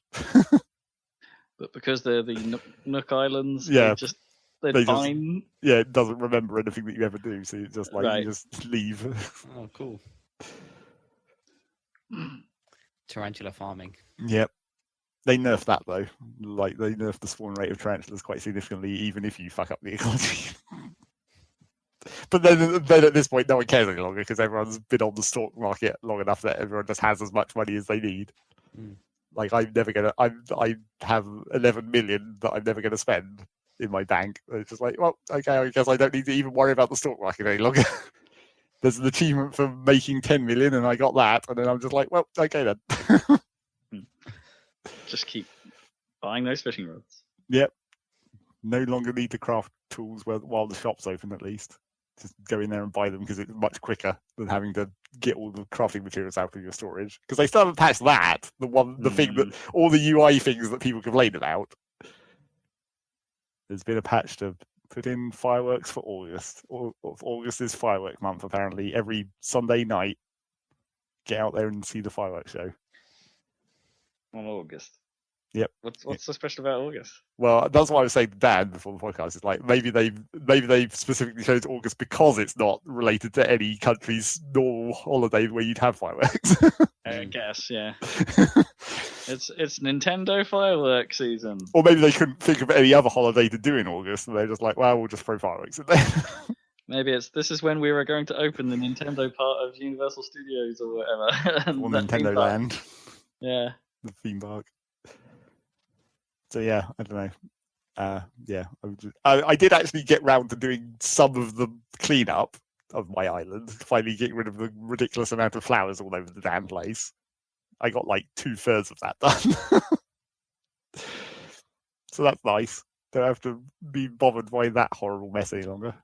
I still need to clean up the last third and then like move a bunch of trees around still, because there's still, even though I kept my island like partially natural, like the rivers are in more or less the same spaces that they spawned. Like I just sort of tidied the curves up a bit or whatever, and made some flat areas to build bridges across. But it's more or less natural in that aspect, and like the cliffs at the back, I left them more or less where they were as well. But like, I still have to move a few trees around because it's like, oh, this tree slightly obstructs the obvious route that I want to run in the loop around the island as I usually do.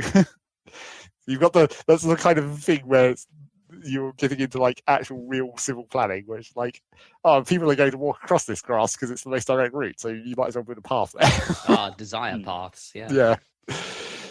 I actually did that. I actually screwed myself on that front in my town design, where I have like a flower bed that like sticks outwards, and it's like, and it's between the front of the two shops, and I'm just like, I shouldn't have done that. That's a really obvious path. I should have just left that as a path, but it looks better as a flower bed. Yeah. So yeah, that's Animal Crossing. But then there's plenty of times, I think, in real life in cities and like parkland and stuff like that, where you're sat at one corner of the park going, right, I need to get over there. It'd be really nice if there was a path that just went in a straight line from here to there. But no, they put this flower bed or this thing in the way. Yes, but that's what it's like in real life. That's why you get all the shitty, like, scruffed up dirt across grass, where it's like, this is exactly. But then you can't. Equally to that, it's like if you build paths on every route where people actually would want to walk, you'd have like no grass left. Yeah, parks would just be concrete. Yeah, skater's paradise. You have to limit it in some cases, but allow it in others. I have seen there's a subreddit for desire paths. Naturally. So if you want some, one of them there, I can't remember which university campus, but they had it all grass deliberately, and then they saw where the desire path formed, and then they paved them over, so it looks like crazy but cool. Yeah. But there's still some grass left in that one. It's because it's a big enough, like, big enough area that like people aren't walking on all of it. Yeah. That's kind of fun. It's kind of a decent idea. Yeah, I mean, it's a decent idea, apart from like the couple of years where everyone gets wet feet from walking on grass until you figure out where the paths have to go. Yeah, that's true. I don't know if that was in California or something. Yeah, I think it might have been somewhere dry. One of those university campuses. What else did I do? Well, I played more, actually not included in Rocket League, but I don't think we need to talk about those at this point, really. Mm-hmm. I very briefly went back and played Super Hexagon, I guess, because it's still installed, obviously, because all of the small games on my Steam list are still installed. But when you say you go back and play that, that's like literally 10 minutes. And then you die. Because the run is only a minute. In fact, I can look at my Steam list and see that I played exactly 11 minutes. It's quite intense, that game. 11 minutes is quite a bit. Well, I mean, you need a few runs to be able to get to 60 seconds anyway. So. Yeah. But it turns out I hadn't really lost my ability to play that game, so I didn't have much problem getting to 60 on the slower speeds anyway. It's one of those games where I have like 5 out of 6 achievements, because obviously there's 6 achievements. But like, I don't have the last achievement because god damn it, it's so hard. And the trouble with Super Hexagon is like, it's a thing that I noticed about this, and like when I watched TF2 replays back in the day, is like when I was watching TF2 replays, I'd watch them at like 200% speed so I could scrub through it quicker to find like interesting bits to cut out or whatever. And if you do that and then actually go and play Team Fortress after you've been doing that, you're like, wow, everything's in slow motion. It's so much easier. But then that also applies to Super Hexagon. Whereas like if you play the hardest level first, the 3rd tier, where it's the fastest the game runs at, and then you go back to the first one, you're like, wow, this is so easy. Nice. Unfortunately, that doesn't work when you get to like the 6th level, which is like the hardest level, but also with all the graphical fuckery that it does to make it even harder. But you can't. There's no faster mode than that, so you can't like make it easier by playing something else first. And going back, right? I mean, maybe you could like you hack the game to make the game just run faster. Maybe you could do that. Like if you're watching it, or maybe you could record a video of you playing Super Hexagon on the faster mode, then play that video back at 200% speed, and then adapt to that. Trick your brain, into thinking that the crazy mode is actually slower. Yeah. I wonder if that would work in Rocket League as well. I've never tried it. If I like watch Rocket League replays at 200% speed, then actually go and play the game, whether that would help.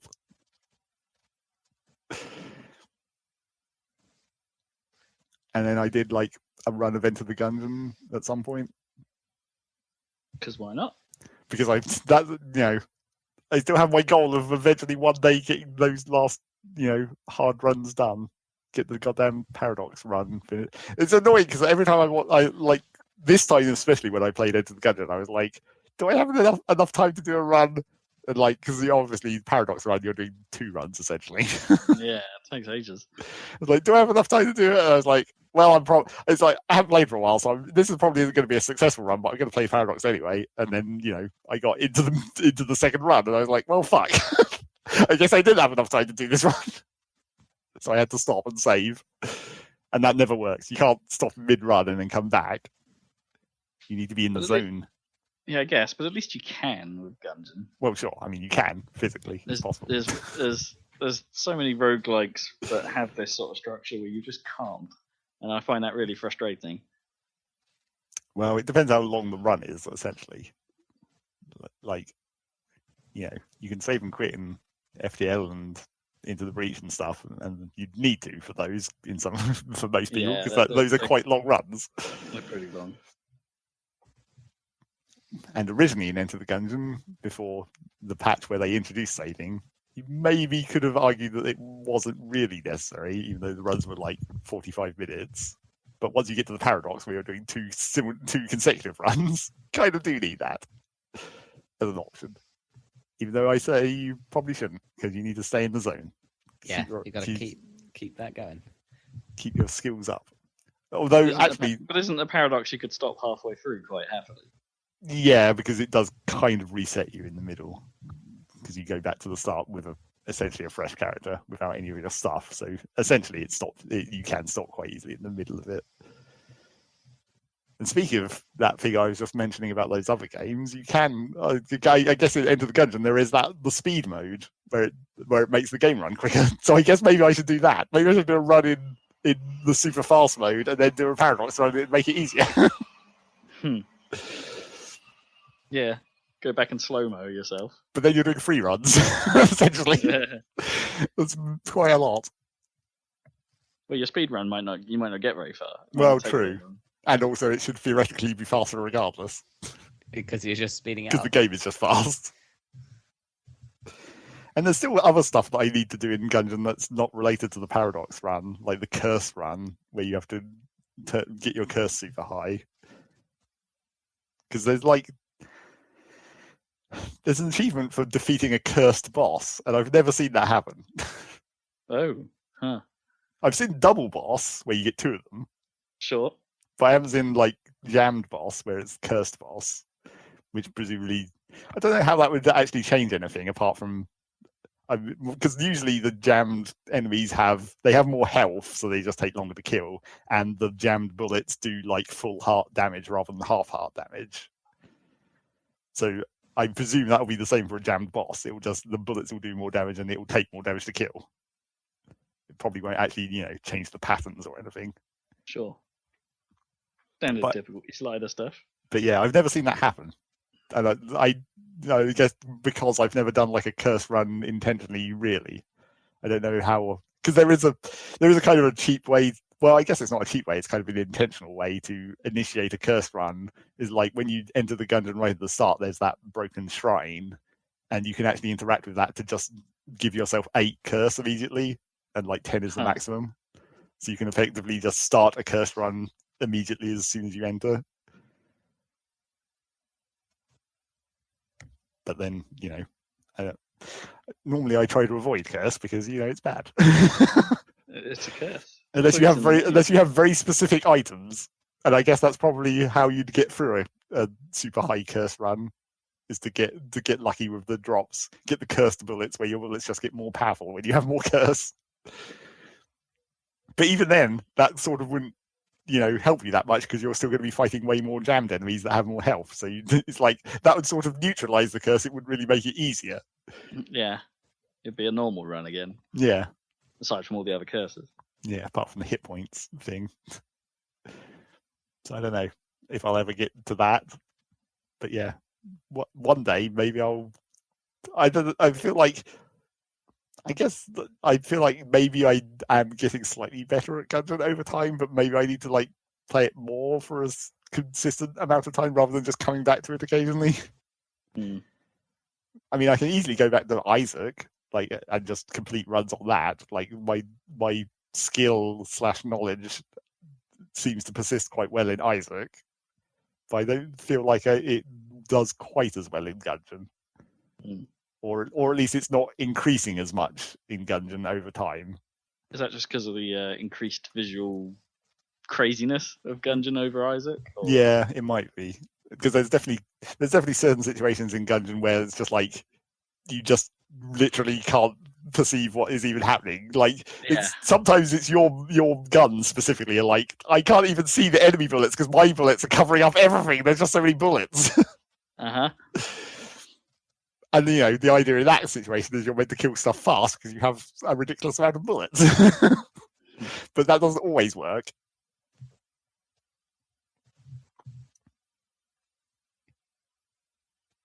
I can't remember what the last gun that I had that did that was. It was certain combos are certainly ridiculous. I don't know if I mentioned on the podcast, but I did find possibly the most overpowered combo I've ever seen. Oh yeah. Of like, there's this gun which is actually terrible by default called the Corsair, which I'm sure Rob has seen several times. Oh, yeah. We keep getting it quite often. Yeah, it's the one that fires boats. Yeah, it's the one that fires little sailboat bullets that like travel back and forth across the room. They just bounce off walls for like a really long time. And they do like angle slightly towards enemies if they get close. So it's technically a usable gun. And then if you get the synergy for it, it gets quite a lot better because the bullets get cannons that shoot other bullets.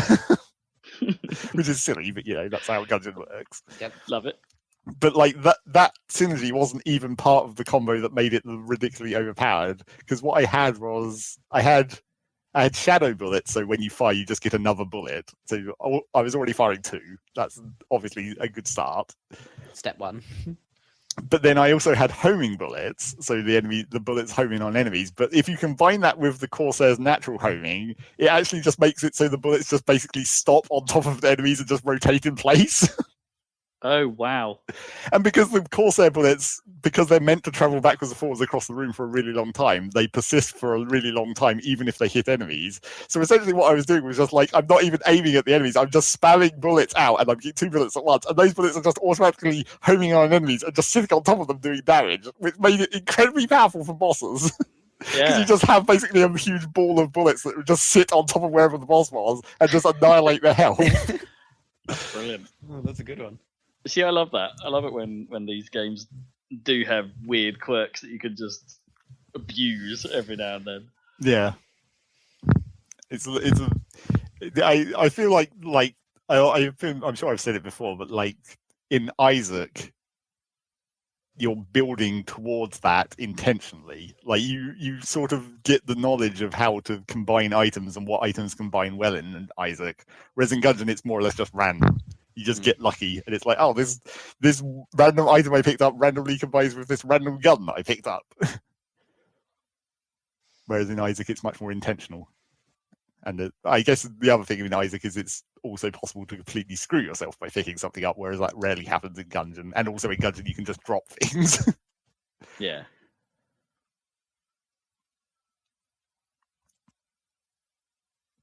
Gungeon. It's a good game. One of the best. Unlike what Rob has been playing. Yeah. You've correctly segued and potentially felt the notion I'm about to raise about Neon Abyss, which is basically the Gungeon if it had a 2D platforming. Oh wate, that's Gungeon. That's also that's Exit the Gungeon. That's Exit the Gungeon. Neon Abyss is basically a cribbing from Enter the Gungeon in almost every way except not. It's like a halfway house between how Enter the Gungeon works and how Binding of Isaac works in terms of its items stuff, and in terms of its progression, and things like that. But it plays from a 2D platforming perspective instead of an overhead perspective. And in theory, all of that should be kind of okay. And in practice, it's exactly kind of okay with some problems. It's not. I don't know. I don't enjoy it as much as I enjoyed our runs of Gungeon, and that may be just because we played it in co-op, and that's great. But this doesn't have any co-op, so you're out of luck there. But I think that doing it as a 2D platformer actually doesn't help very much either. I don't think that's as fun as doing it from the top down. It becomes a bit more just because of how enemies work in a game like that, and how bouncing works like in a game like that, and how gravity works in a game like that. Actually being maneuverable and avoiding damage is really difficult, like significantly harder than it is in Gungeon, because there were just times where you wander into a room and it's like, I'm in a little cubby hole, there's a lot of things heading towards me, what do I do? How do I avoid them all without getting hurt? Well, it's like you're stuck on a 2D plane essentially, rather than having a full range of motion. Well, the game's solution to that is to actually make it so most enemies don't hurt you on contact. Sure, you kind of have to do that, I guess. Yeah, you can pass through most things without taking damage initially, but quite a lot of nasties will have some sort of melee attack or a slightly delayed attack. It's like a lot of enemies don't actually shoot bullets; they'll just come at you, or they'll teleport onto you and attack, or they'll only attack when you shoot them, and they'll spit bullets out when you shoot them, and things like that, which creates a slight problem that if you're trying to move around the room and you're shooting your gun, because that's what you do, if you want to actually get across the room, you've sometimes got to not shoot, which is a really unintuitive thing to try and do. And I'm having a hard time remembering to do that, because I'll just dive across the room. I'm like, I need to get through here. I'm just going to dive across here. I've somehow got hurt by either running into something and having its attack do a thing, or the exact problem you just mentioned, and that this game gets pretty cluttered pretty quickly. And so telling threats apart from your bullets gets real hard real fast, to the point where I haven't really figured out how to do that right yet. That's on me. These games, there's clearly people out there that can do that, right? But I do think the barrier to entry on this one is steeper. The difficulty curve is steeper. That's a better way of saying it. Than Gungeons. I think it introduces you pretty harshly, and that slope, that in like you improvement is harder, but also the progression of you gaining more stuff is slower as well. I feel like, because this is one of the best and worst elements of these modern rogue-like games, is that each run you're effectively earning currency to buy more stuff that could appear in your runs, therefore expanding the game, therefore making it bigger and crazier and more fun. Like, so as you go, you're effectively being given a bigger hand of possibility.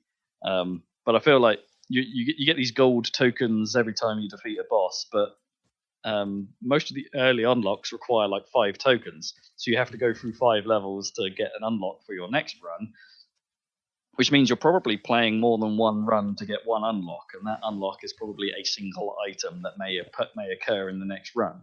Right. And so the progression feels real slow. And at the point I'm at, runs are already getting to the 45-minute mark, and there's no save, obviously. And it's just getting I don't know. I'm finding that element difficult because it's not really drawing me back into it very much. Like there's a bit of me that sits back and goes, right, I've got to set. Not only have I got to set aside 45 minutes of time, which I could do in Valorant, and have a game of that. I got to set aside that amount of time, and I've also got to, and I might not be able to actually progress anything from this run. Not all that appealing sometimes. And I know Gungeon and games like that get to that. You know, Rogue Legacy definitely did, where there are times you're just going in and being like, oh, I can't actually spend anything this run on improving because my last run was bad.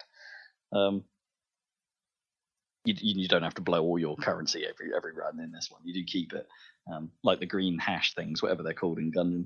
But yeah, I don't know. It just feels very slow on that front. Yeah, it sounds it sounds like it's just balanced badly to the currency. Because in Gungeon, you do get that currency only from defeating bosses, but you get like at least 5 of them at once, and like even at the start of the game, the things only cost like 2. Yeah, and there's no variance on it. There's no like, oh, I defeated. Admittedly, I haven't defeated a boss without taking damage, so maybe there's a bonus for doing that, and you get like maybe 2 instead of 1, maybe. But at the moment, it's like you're always getting that 1 gold token for defeating a boss at the end of the level, and that's it. There doesn't seem to be any way of earning it quicker that I've come across yet. Other than that, it's like I actually, while it's got a smeg ton of items, even at this early stage, like with me not unlocking very much, there are loads of them, and you've got pets like Isaac that can follow you around, and there's quite a few of those. And there's mechanics around those. They can level up and they can die, and things happen when they level up and die. Some of them are good for you, some of them are bad for you. Same with the items. Some of them are good for you, some of them are bad for you. The vast majority of those items, like there's a lot of them. A lot of them do the same stuff. Like, so there's a load of different items that will give you an extra heart container. There's a load of different items that will improve your gun firing speed. There's a load of different items that will improve the amount of bullets that will come out your gun. There's quite a lot of that, which adds to that clutteredness, because there's a lot of bullets going on if you level up after a while. There's a lot of things that improve the damage you're doing. There's a handful of objects that will let you fly, which actually gets around a lot of the game's problems, if you ask me. But because then it just becomes a bit like Gungeon. You're just flying around and viewing it from a different perspective. And then so there's a lot of stuff that ends up doing kind of similar things. Some of the pets, like a lot of the pets, do the same job. Like an 8-ball and a rock do the same thing. I mean, technically, Isaac is like that too. There's a lot of items that increase your firing speed or whatever. Sure. But, yeah. I mean, I guess quite a lot of them do have secondary effects as well. Yeah, I mean, some of them are combinations of those. Like, there's the odd Uber item that will do lots of buffs, and there's the odd. Then they're not explicitly marked as Uber items; they're just any other item. But you pick them up, and you get all of the stuff. And there's some that will have a to and fro. Oh, you lose a heart container, but you gain considerably more damage. Things like that. As I said, there's loads of them, but they're mostly all in those categories. There's very few surprises. Like there's a couple where it's like, oh hey, your bullets will split mid-flight, and it's like, okay, that's kind of cool. You'll create a lot of bullets some distance away from you, or the highly dangerous but quite useful every bullet explodes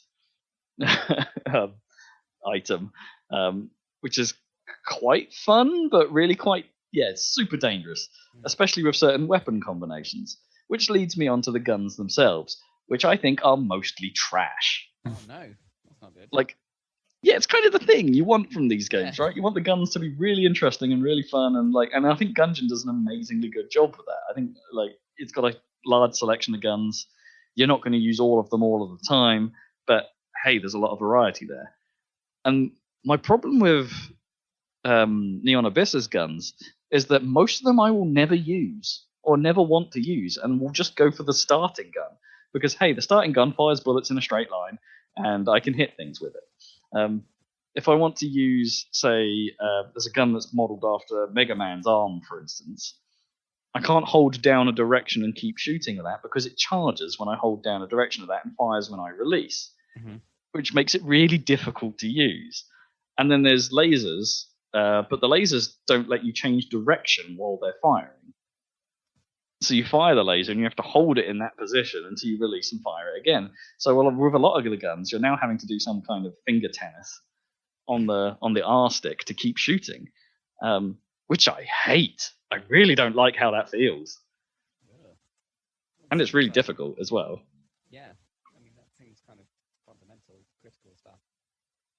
Has Dan just got really quiet, or is that just my ears? No, I think Dan's just got really quiet. Oh, great. Well, no, what do I do? Oh, it's clipping. Oh, great. There's some mic fuzz happening there. Okay. Sounds a bit better now. Okay, good. A little bit. Yeah, so there's I don't know. I'm just not enjoying. There's some guns that I like the cat that fires fish bones. That's kind of okay. The fish bones. Like out of its mouth, right? Out of its mouth, yeah. It fires fish bones that then shatter into smaller bones. And there's what am I trying to think of? There's one that's just called Twins that basically just fires particles in a wave out the front, but when you get loads of them, the wave gets really wide, and so it's kind of cool and it's kind of useful because it's just it's still firing bullets in the direction you're trying to fire them mostly. But just the problems get a bit. I found one that was kind of cool because it basically fired a barrage of lasers right in front of me, which was actually kind of useful because there were so many lasers, and they fired in a spread at that by the time I got the gun because I had so many power ups. So it's like the laser limitations weren't a problem, right? And also they exploded on impact because I had that power up as well. So it was crazy dangerous. But that was kind of fun. But there's one there's a rocket launcher that's like you think is really cool because it fires a salvo of missiles and they all home on enemies and things like that, and they all explode, causing loads of damage. But there's a super long reload between shots, so you're highly vulnerable between shots, which then leads to the next problem in that you're only ever carrying one gun at a time. So I think this would be fine in a Gungeon-like perspective where I can swap them out and be like, right, I need this gun for bullets, but I might enter a room, fire a salvo, and then swap to a normal gun later. But I can't do that. Meaning that the variety of choice is totally taken away from me. Meaning I might enter a room where this gun is going to be useless, and I'm going to die. So I end up sticking to the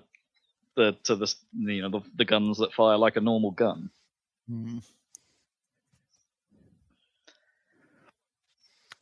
So the stuff that might be on me. That might be a skill thing, but it's like I don't know. I'm just like maybe you should have had some of these guns that are harder to use locked behind later in the game, like unlocks for later maybe, and then have I don't know.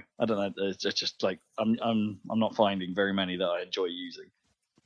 It sounds like it's sort of a problem of because the gun is like the base layer, and then you're stacking all these power-ups on top of it, that could make it even less likely that you'd want to change it, because you're like, this combo of items I've got doesn't even work with the gun that I could pick up.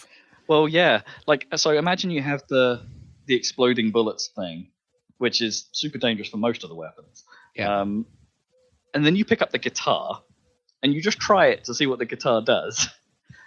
And what the guitar does is it makes a circle of bullets around you, which then fire out in all directions when you stop shooting. But of course, because it's making bullets that circle around you that explode, the bullet just immediately explodes as it crashes into the floor. So you immediately die trying to use this thing, and you're like, yep, can't use that. Also, that gun kind of sucks as well.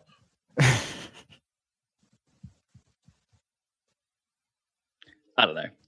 I think it's okay. Like, I kind of like what it's going for aesthetically. The neon thing is kind of fun.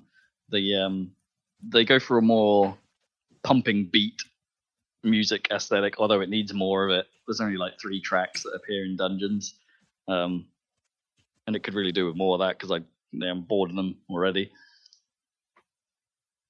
Unless there's unlocks that are literally just unlock more music, which would be fine. Yeah, I think it's just okay.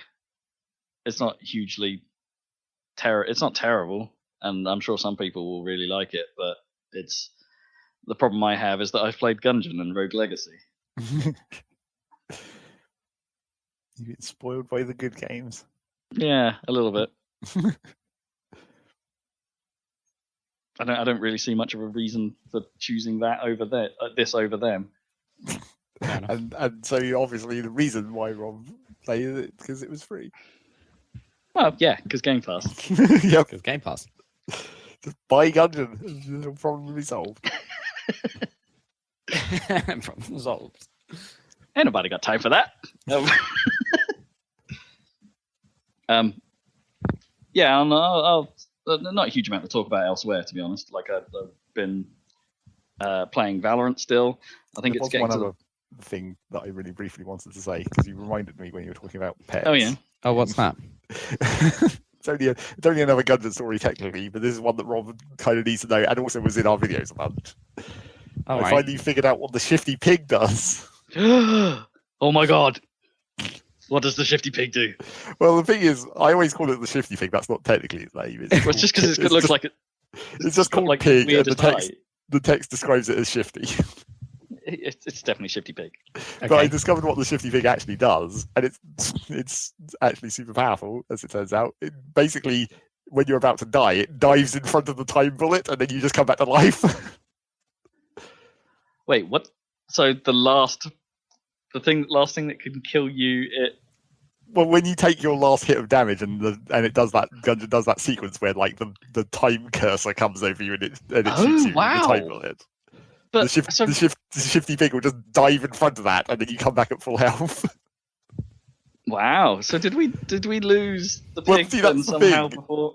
That's the thing. It's like, I'm pretty sure that I think the run that we had it. First of all, we got one of its synergies where it turns into like the zombie pig. Okay. Which I think like maybe cancels the suicide effect. Maybe, I don't know. But I think maybe the runs that we did it, either we won, which therefore we would never have died to see it, and it probably only triggers on the last player in multiplayer, or maybe we dropped the item at some point when we were like, dying and having to leave stuff behind or whatever. Okay, yeah, possibly. Or we just sold it because we don't know what it does. That's also a possibility. Possibly. The shifty pig. But yeah, the shifty pig is actually like incredibly powerful because it doesn't only save you; you do come back at literally full health. So it's basically a whole second life. Yeah, that's really cool. And also, apparently, I haven't actually looked this up because apparently, as I said, this is like the first time I've ever had this actually happen. Like every other time that I've had the shifty pig, not even when me and Rob were playing in co-op, I guess I've never died. Really? Yeah. Really? It just must have coincidentally been runs I won. And in the early game before I was doing constant paradox runs or whatever. But apparently, after this, the first time after this triggers, the actual item name and description changes to Hero Pig. Oh, cool. So if you see him in the future, he's just called Hero Pig, and then like the description has been changed to like you never should have doubted this pig. Amazing. So that was game. funny. Good old Shitty Pig. End of the Gungeon's such a game. That is cool. Shitty Pig. Yeah, I was going to briefly say I think Valorant may be hitting the turning point for me sometimes in terms of community toxicity. I've had a run. Leveled up too much. Now you've reached. Well, no, I haven't. I ranked and I haven't really moved. Well, because I suck, and that's still true. But it's but yeah, I think maybe the initial rush of players that were nice may be leaving. I don't know. I just seem to be coming across more and more games now where people are just dicks, and you know, it doesn't help that I'm not always the best player, right? And some players capitalize on that. Like I have bad games probably more frequently than everyone averages out. I don't know. I'm all over the place. I'll have a great game, and then I'll have a terrible one. That's just modern me in general. And you know, I don't know. I'm getting the ire from players way more than I used to. It's like, oh, I just stay silent and lap it up, but still. Can you turn the chat off? You can completely mute people. I still have never done that. And I do. And there's still there's a report feature that is more designed that seems to just describe people being a knob, basically, in their thing. So it's like a light report. Yeah, I guess they've essentially brought that over from LoL or whatever, right? The toxicity reporting side of things rather than just straight cheating or whatever. There's like a disrespectful and just like marks like that and things like that, and so which sometimes you wish you had that in Rocket League. Yeah, I think Rocket League might now actually have a straight up disrespect. Oh no, it's text harassment, isn't it? And yeah, it's not quite the same. Stuff more serious. Yeah, and it's like because given that Riot really do want to push for, or you know, their messaging from the start has always been, let's be a good community. Like from the launch, they know how the LoL community was. Yeah, right from the launch of Valorant, they've really said it's like, hey, we really want to make this a thing. I feel like they're losing that battle at the moment. This is the same situation as freaking Sea of Thieves again, though. It was never a battle they could win. Yeah, I mean it's just really disheartening. It's like there are days where I just think like, yeah, that's the gaming community, and then I have days where I think, yeah, that's the gaming community. And that becomes a real, I don't know, a bit of a thorn in my thought process. It's like, God, yeah, we suck. Yeah. I mean, and then you have like a couple of days ago where I had the funniest game I've played in a while because all the guys were like London lads having a right laugh of each other. Like we got a team that would clearly knew each other. Cool. And they were just ranting against each other and intentionally being bad at certain things just for a joke at times. And it was great. I loved it. It's like this is what this game should be. It's just like, how much is it the fun times like that, and how much is it the pain in the neck? Hugely rarely that good. Yeah. In school when it happens. Yeah. So that was my Valorant time, and I will, because we're running low on time, I will briefly say I am a few hours into Last of Us Part 2. Oh, cool. How's it going? It's bleak, man. Yeah. It's bleak. That opener. Oh, they've done it again. It's like, okay, the opening is not as strong as the first game, and you have to play for a few hours to get the kind of this is bad moment. Yeah. But it's a moment. And it's still like you're just like, and they've upped the viscera, I suppose. You know, it's all the sound and all of the visuals are that much worse. You know, just in terms of violence this time. Oh yeah, it was already a pretty violent game, and it's they've really dialed it up. Yeah. Yeah. The pooling blood and stuff. It looks. Yeah. Yeah. It's brutal. But I kind of knew that going into it, and it's it's what they're going for. Yeah, there are times where you look at especially some of the facial work again, and just sometimes just the way the eyes look in this game in particular, and you're just like, holy hell, Yeah, this is a pretty thing. yeah. Um, I think it's they've still- got the best, like Naughty Dog, with that stuff. I think it's when they're doing their cinematic stuff. Yeah. Is definitely where the game comes together. I think their animation still actually has problems, like when you're moving around the world. It's like it's quite janky at times, and like when you're and the way it controls sometimes, just like it's like it has some of the same old problems still keep coming up, where it's just like, oh, I didn't quite do what I wanted to do there, or I didn't get down from that ledge as gracefully as it looked like I should have, or I've clipped through this thing, or my arm has done a back flip somehow. The rest of my body hasn't. It still occasionally does some of that stuff. But when they've got control, like, it looks great. And it's running on the Pro. It's running on my nice TV. It's high res. The fidelity's great. Sweet. And so far, I've only had the very basic level of stealth and what this game actually is going to be about. Like, there's not been, because it's trying to tell its story, it's been mostly walk to cinematic, do a thing at cinematic, do some light infected killing. Mm-hmm. Hey, introduction. This is what this game's about. I did have one problem where it transitioned into you walk into what you think is going to be, all right, I'll just deal with these casual infected guys. They look quite sparse. These should be quite easy to take out. And then you get jumped by a horde, effectively.